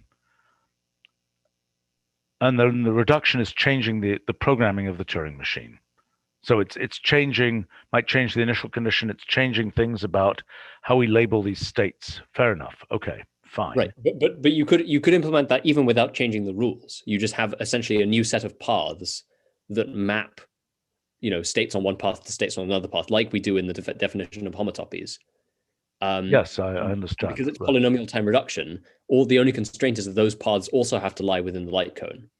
And so the argument is that you cannot, if you want to map one path in the light cone to another path in the light cone using only paths that themselves are inside the light cone, you cannot map to the edge of the light cone. I get it, but let's walk through that argument a little bit more carefully. So basically, the type of transformation that, a P transformation, sort of geometrically, in a sense, will be replacing, one set of edges by another boundedly different in size set of edges, I claim. So in other words, what can happen is this little region, it's like a diffeomorphism thing. This little region becomes distorted because it's actually turned into things with more edges and different edges and so on, but it's all bounded deformations. Right. Which is why when you take the branchial graphs, they switch from being conformal transformations to being quasi-conformal diffeomorphisms. Quasi-conformal for exactly this reason, because they can get, the paths can get bigger or they can get shorter, but the conformal structure, which is the complexity class, doesn't change. You say that so quickly. I think that's an extremely non-trivial claim, that the conformal structure is the complexity class. I mean, that might be true, but that's a very interesting claim. I'm just highlighting that point because you always say these things so quickly. But the basic point here, so we deform this by changing its construction. We change these squares into, some random collections of octagons and other things. The claim is that the outer boundary is left unchanged in the limit. Right? Right. Okay. And the outer boundary, let me think about this for a second. Why is this also related? I mean, in proof theory, we're making the claim, you've made the claim, which I haven't fully understood, that the non-constructive proofs are the ones that are these singular ones that lie on the light cone. That's right. For a slightly different reason. That's for a reason of not being able to construct models there. Right. Which might or might not be related to this. What is the analog of a model in computational complexity theory?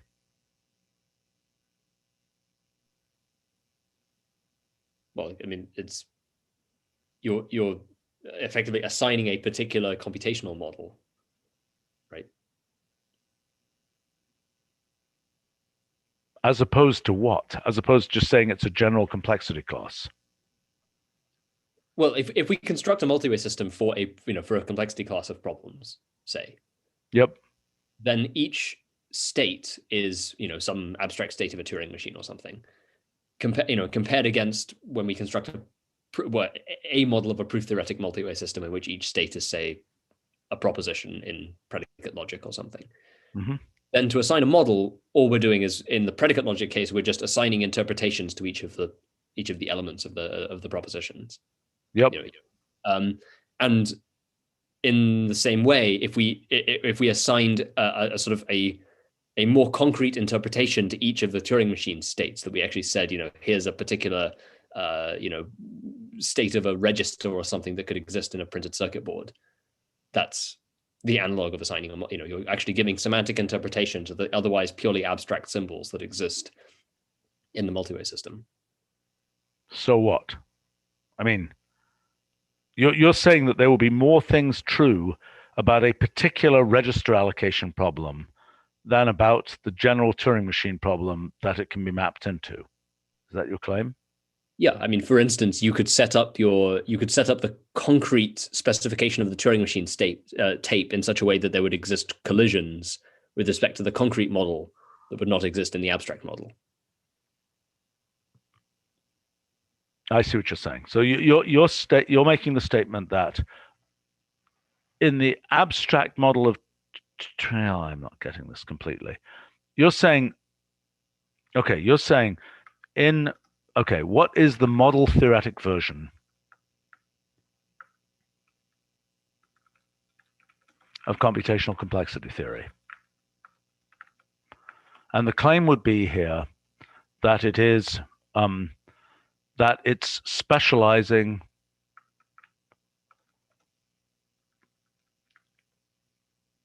it's not to a particular instance of the problem, it's to a particular concrete problem as opposed to a computational complexity class. That would have it's some claim like that, but I don't quite get that as the analog. Well, that's a path. Which is a path? A particular concrete model? No. The sentence. I'm stating my own confusion. You seem to have written two completely unrelated things next to each other, and I was wondering why. The model theoretic version of computational complexity theory is a way you might have a general thing for a Turing machine of a particular kind that says, yes, look, the meta logic is the underlying Turing machine. The particular problem instance, the particular type of problem, right? Okay, claim.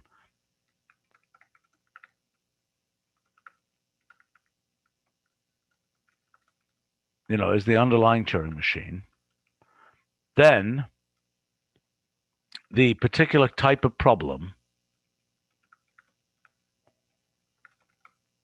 e.g. TSP or something, corresponds to a particular model. In what sense? With respect to that Turing machine. In what sense?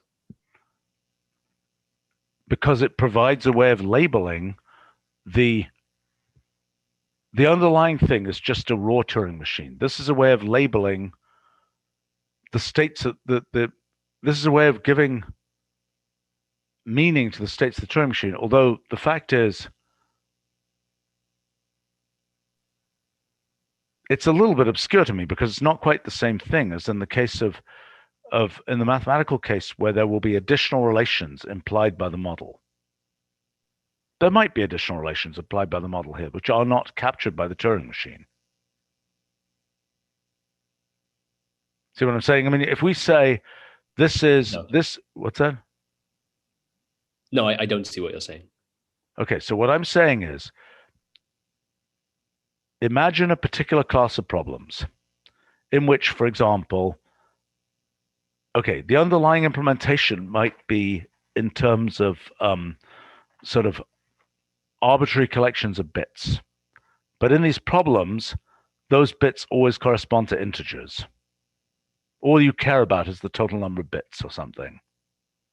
The implementation requires each individual bit to be looked at, but the problem itself only cares about the total number of bits. Right. So that's what I mean by saying that the actual problem itself does not care about every detail of the underlying Turing machine, in the same sense that a proof about integers, about ordinary integers, has additional equivalences that are not captured by the axioms of pure arithmetic.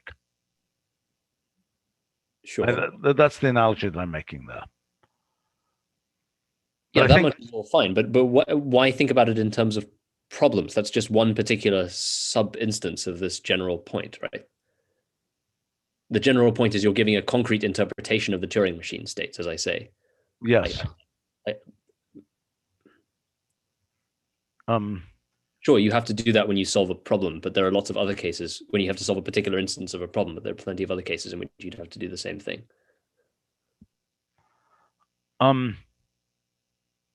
Fair enough. Okay, we should wrap soon, but this is okay. I'm still trying to understand. You have some vision here, which I'm not quite getting yet. For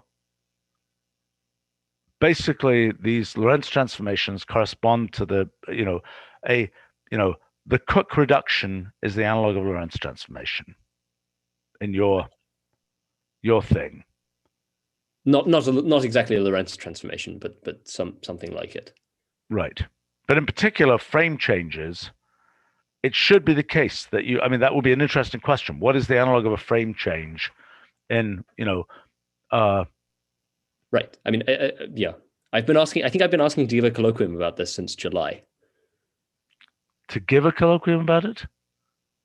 That would be great. I mean, I mostly wrote this computational complexity theory paper last summer and then got distracted by other things.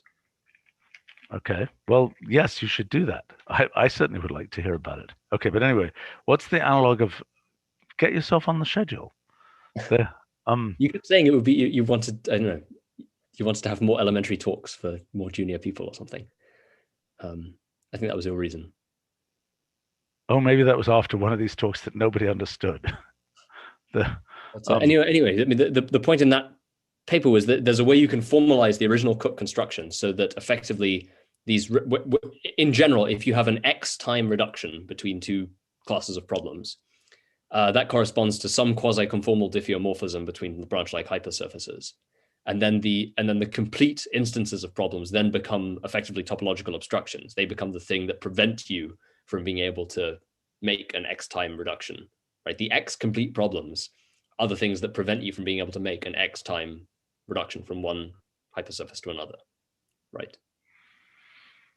Yes, I mean, I've heard this claim, but let me understand that. So why is the light cone, why is the edge of a light cone? No, I don't understand that correspondence between the edge of a, okay, well, first of all, I would like to know this, do we know the answer to this, what the analog of an inertial frame is in computational complexity theory? Is there one? Well, I mean, I make some speculations, but I don't have proofs in this paper yet. Okay. Well, okay, so what explain this claim. So you're saying let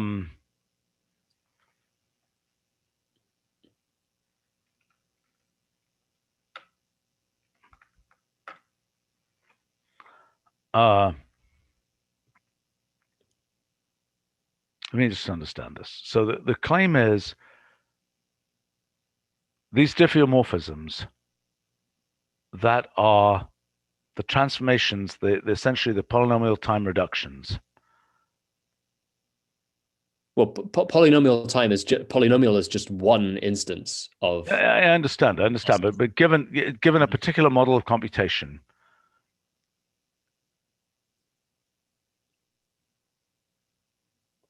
actually that confuses me slightly because given any computational complexity class, you can say what are the diffeomorphisms consistent with that computational complexity class within this underlying computational dynamics, so to speak. Right. So those give you the X time reductions. Right. And that forms a closed set. Indeed. And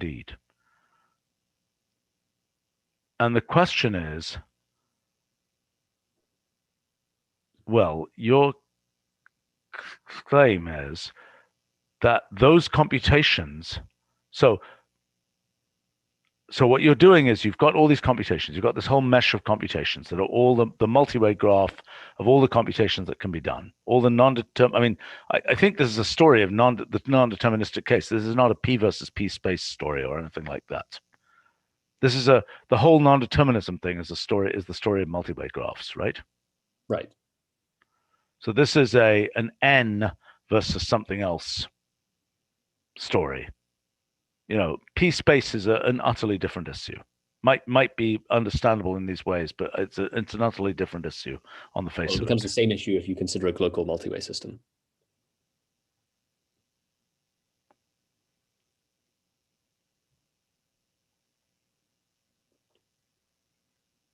Because you shattered everything, and you're saying the reconstruction of space complexity is the same as branchial extent in that case. Because what? Sorry. Because space complexity becomes a measure of branchial extent in that case. Fine. And then branchial extent is in turn a measure of non-determinism in the conventional global case. Right. Fair enough. Okay, fine. Well, that's interesting too. I mean, that's saying, so in a Wolfram model situation, we've already got that correspondence. I mean, we don't have to invent anything there, because we've got this idea of, the space, the P space thing is sort of counting atoms of space, and the NP thing is counting branchial branches, right? Yeah, but the atoms of space are not encoded in the branchial geometry in a conventional global multi-way system. No, I understand that. So it's a different thing, right? You would need a global multi-way system to make them comparable. Okay.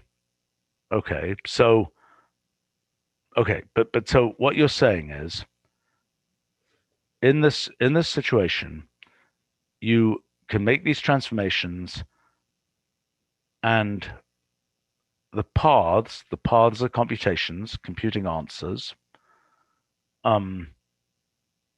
Well, this is where I get confused again. Look, in a non-deterministic computation, you just have to find a path. This is why I get very confused.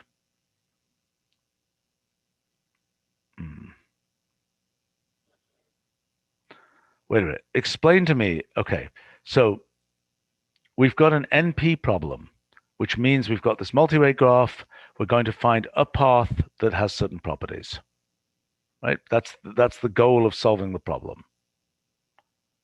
And we're saying maybe the only path we can find is one that's on the light cone and corresponds to something that shows NP completeness, or maybe we can find something in the interior. Is that right? Right. And on the light cone, the claim is being made that you kind of necessarily have to go further on the light cone. If you're forced to be on the light cone, then you have to go further than if you're allowed to just sort of wander down the middle. You're forced to take more steps, even if they correspond in terms of yeah, I mean, you're forced to take more steps to get to the end. Whereas in the interior, well, I don't really know why. Oh, boy. I mean, your basic claim is you're forced to take more steps in the complete case. Is that correct? It's not my claim. It's a. I mean, I don't quite know what that would mean. Well, you're trying to assess the computational complexity. That is the amount of computation necessary to answer the problem. So one of the things that might happen is the problem is easy to answer because there's a path. It's the geodesic that gets you to a satisfactory answer is some short one of these time-like paths. Whereas the other case is the only path that gets you to the answer is this thing that lives on the light cone. Yeah. But there the trade-off is not to do with path length. It's to do with the path length of the effective diffeomorphism transformation.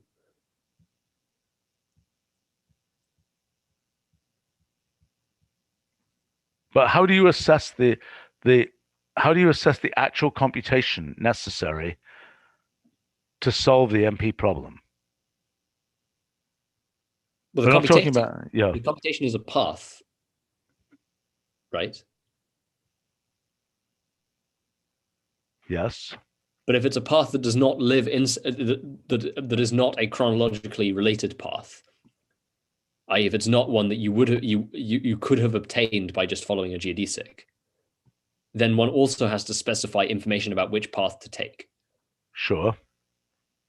Which also is associated with computational complexity, which you actualize as the collection of sort of well, as you put it, webbing rules, but in our homotopic framework, they're just homotopies that also have to be specified.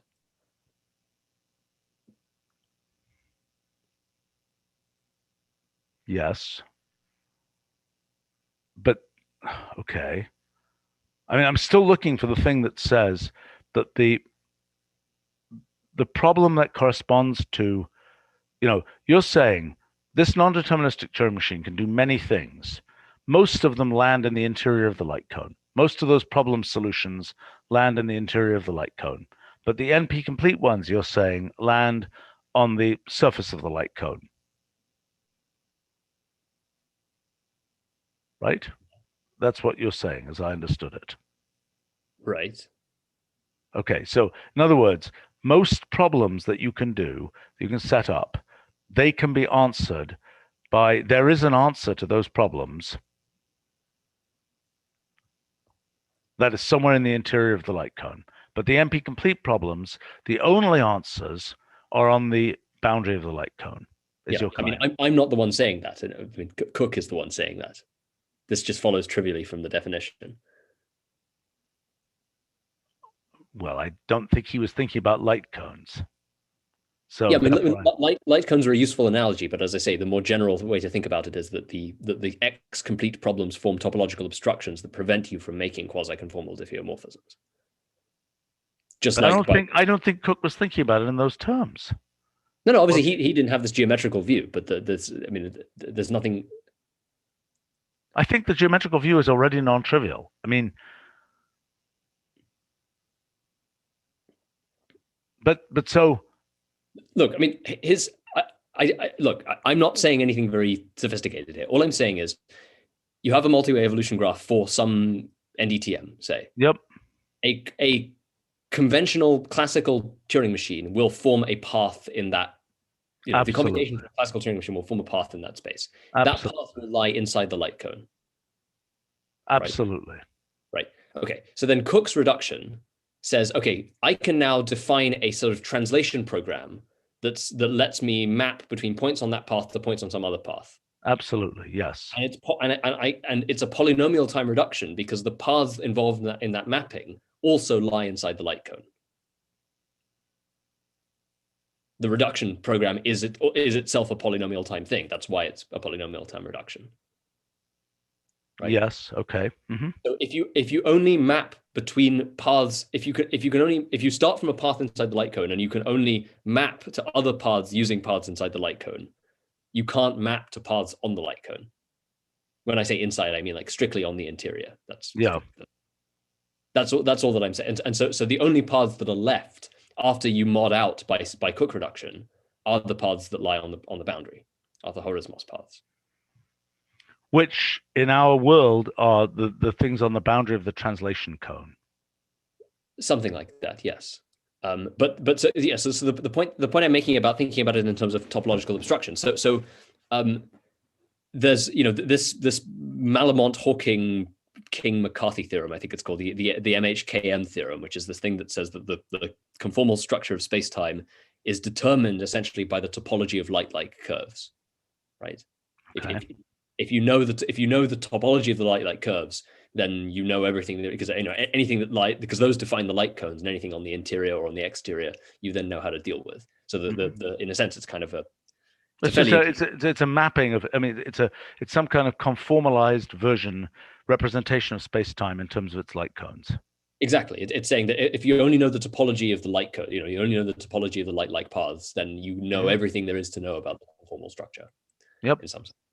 Doesn't surprise me. Yes. Right. So then, in effect, those light-like paths become topological obstructions that prevent you from making diffeomorphism transformations that go outside the light cone, because those would violate the conformal structure, or they even go to the surface of the light cone.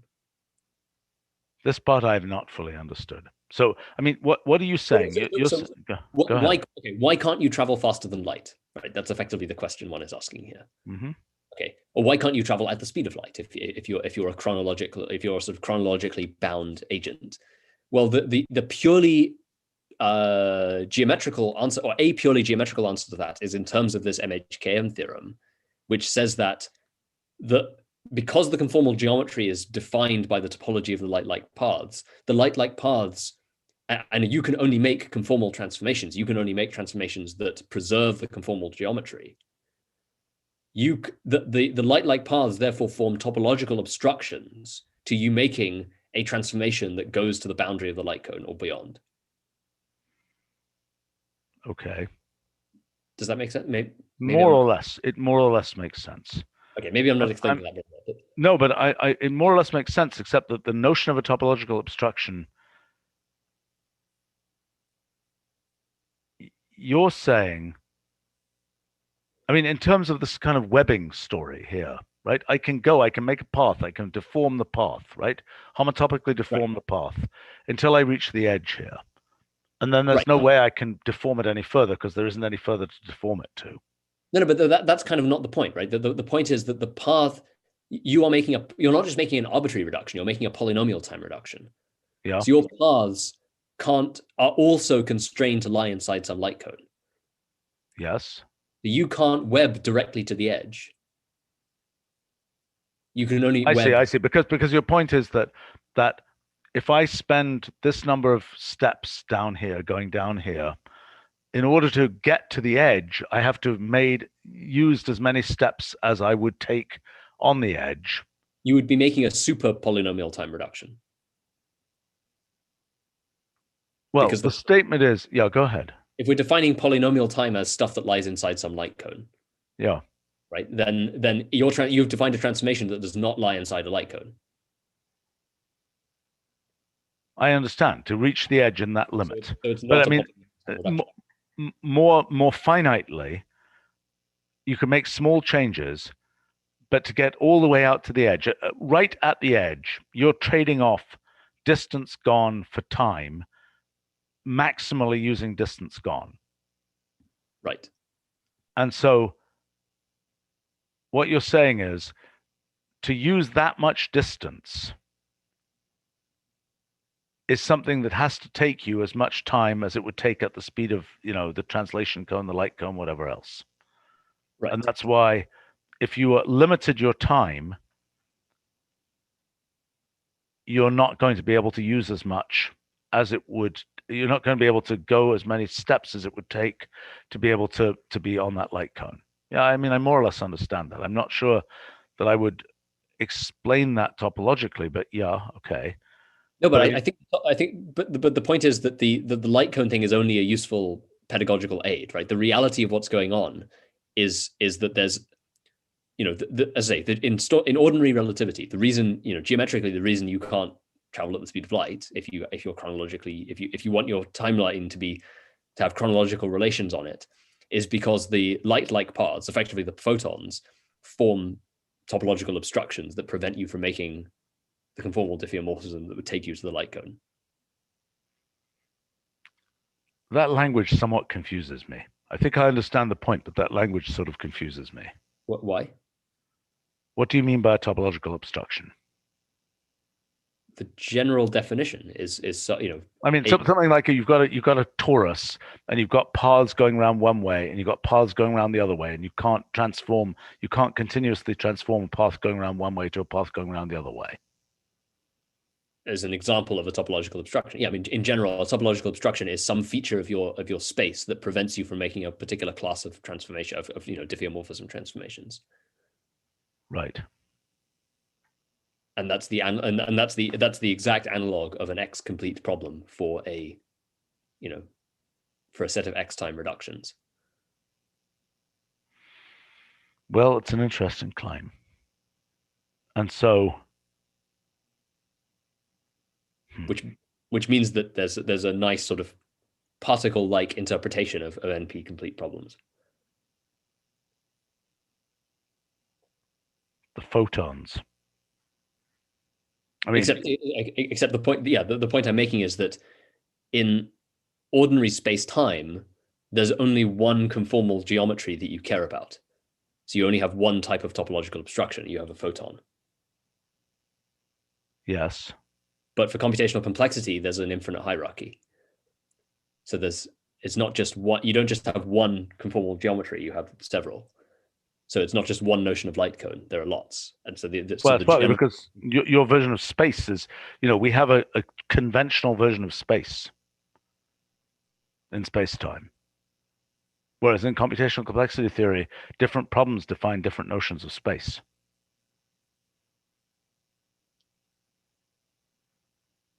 Or are you making a different point? I'm not sure that I understood that point. So I'm not sure whether my point is different. Okay, but I mean, but what you're saying is,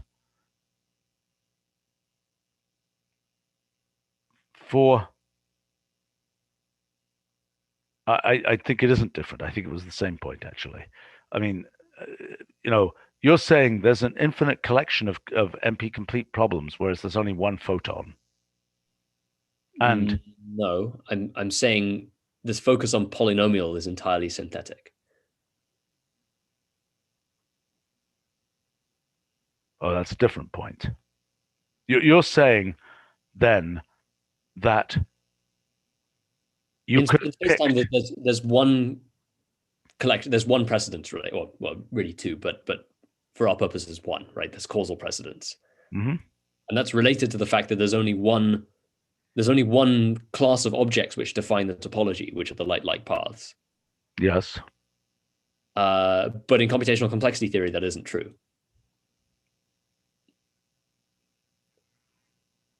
What is true? That you have this more general relationship between diffeomorphism transformations and topological obstructions. Because of different computational complexity classes, or what? Yeah, because this focus on what are the problems that are closed under polynomial time reduction is a purely historical accident that has to do with the fact that polynomial time reductions happen to be relevant for SAT solvers, and Cook happened to be looking at SAT solvers. What you're saying could be log time reduction or something like that. Would be another possibility. Any time complexity class, right? Which is why I was saying X time, X time reductions and X complete, because that. And you're claiming that the boundary of the translation cone. I'm not getting this. I don't understand why. You're saying there exists translation cones associated with any of these complexity classes? Yeah, I mean, what you're calling a translation cone is a feature of a particular conformal geometry. Yes. And each complexity class defines a different conformal geometry. Okay. Defines different, different webbings that you can make.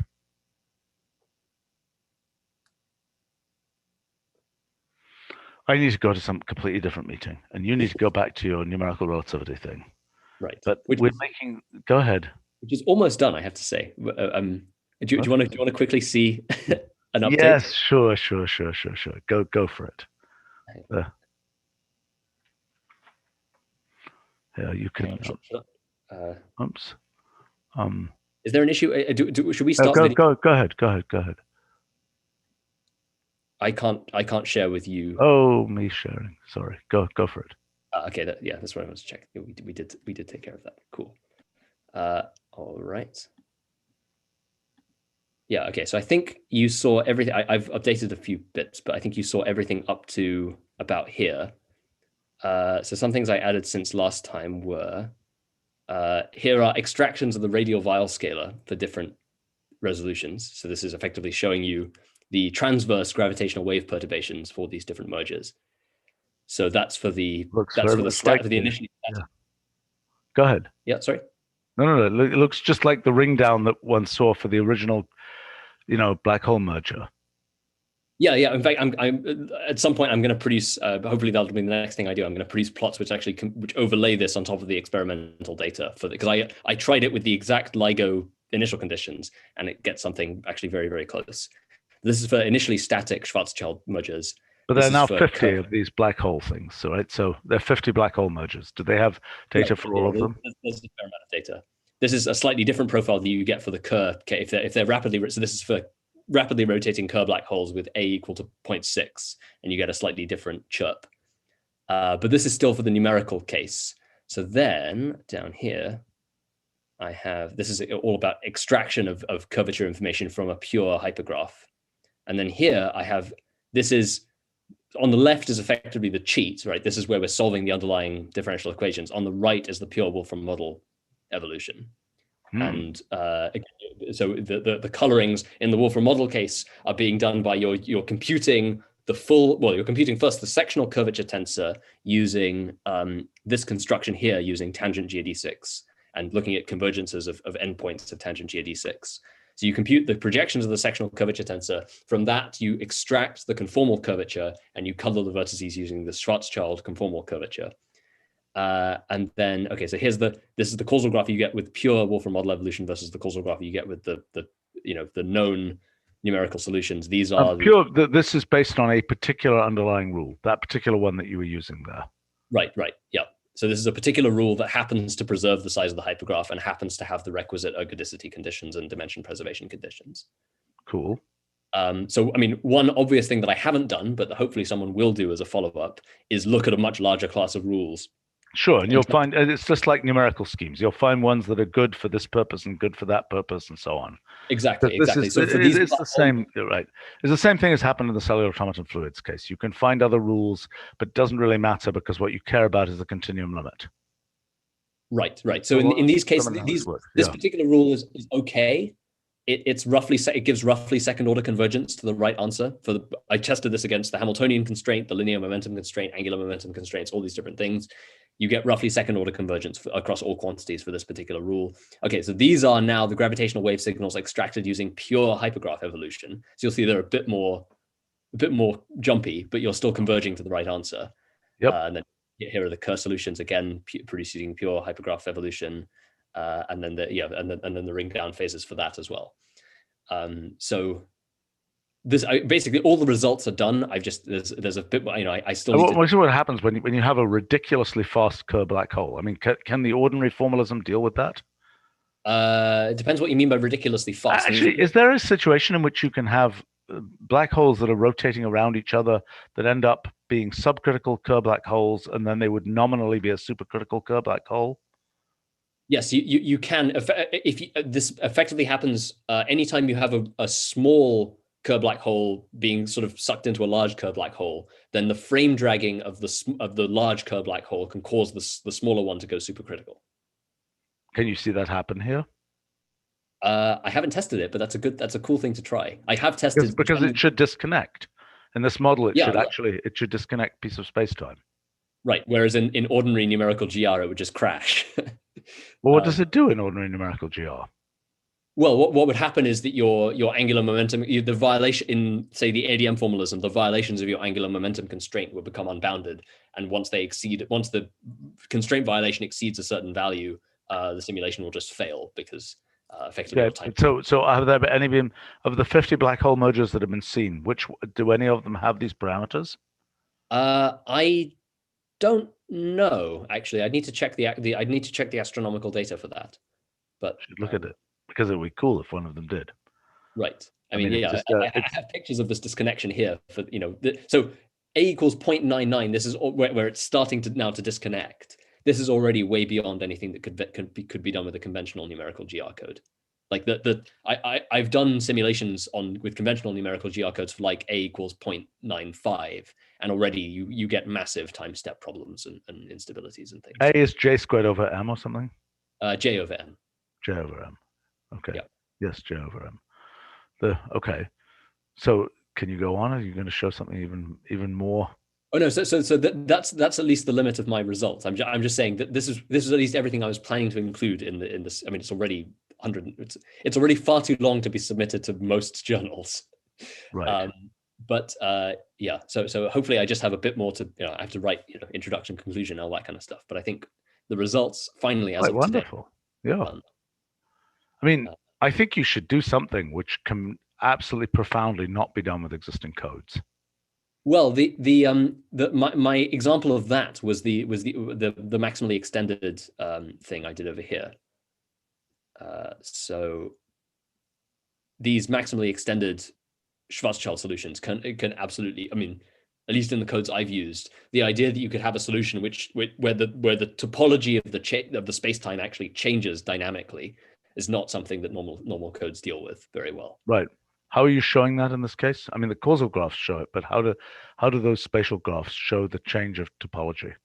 Okay, so I should probably include the initial hyper. I haven't done that here, but I should show the initial hypersurface thing. So effectively, what you start with a thing which apparently has no holes, and you end up with something like this, which apparently has a big hole that connects effectively two otherwise independent space. Yeah, that's quite lovely.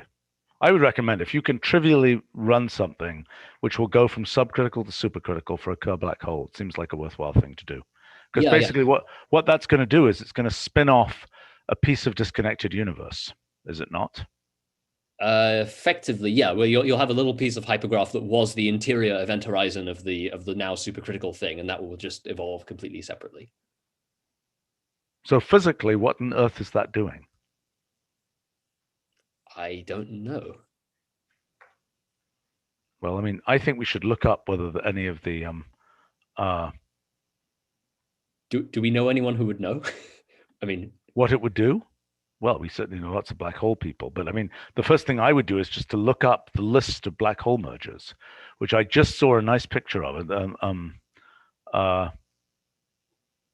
mean, I can ask the people I know, the people who are the LIGO people. We can just ask them. right. List of. Okay, well, there's tables. Wikipedia conveniently has tables of all observed black hole mergers. You know, it's convenient. These happen. What did I work out? I just worked this out. They happen. The question is, I was answering the question, would the central black holes of two galaxies, how often have they collided? And I reckon that will happen just a handful of times in the history of the universe. So if you're a witness to the collision of 200,000 solar mass black holes merging, then that is something that is an almost unique event in the history of the universe. Right. For what it's worth. There is a table here of all of the black hole mergers and I don't know how to mass gap, et cetera, et cetera, et cetera. Yeah. Well, this can be looked up, I think. Yeah. Okay. Well, I'll try a subcritical to supercritical run. I just think that would be a fun thing to do. Yes, and then the I mean, my assumption is that what will happen is, you know, a piece of, you know, the thing will become supercritical. It'll have. What the heck will happen? I mean, my assumption is something bizarre like the failure of angular momentum conservation, because it just threw off a thing that was a disconnected piece of the universe. Right. I mean, in our case, so the way I test the angular momentum constraint is by looking at essentially radial fluxes of causal edges. You look at a hyperplane in the causal graph, you rotate that hyperplane, and you look at the flux through each possible angle, and from that you can reconstruct the off-diagonal terms of the energy momentum tensor. But what's going to happen if you have a disconnected piece of hypergraph is you won't know where in the hyperplane those causal edges are supposed to intersect, because that information is no longer there. Yep. So just right. So you can't compute an angular momentum. So the angular momentum becomes undefined. I mean, exactly. just like if you've got something spinning around an axis and then it just flies off and it's no longer spinning around any axis, then, you know, you can't say what its angular momentum is with respect to that axis. Right. Exactly. So that's what I would. Yeah. Okay. I need to go to a different thing. But all right. Good stuff. We're making slow progress. Well, you're making rapid progress, but I'm making slow progress understanding these things. And I think we've identified a few things that are really worth doing, like this branchial multi-way system thing. Sounds good. Well, to be continued another time. All right. See you all later. Thank you all on the live stream for joining us.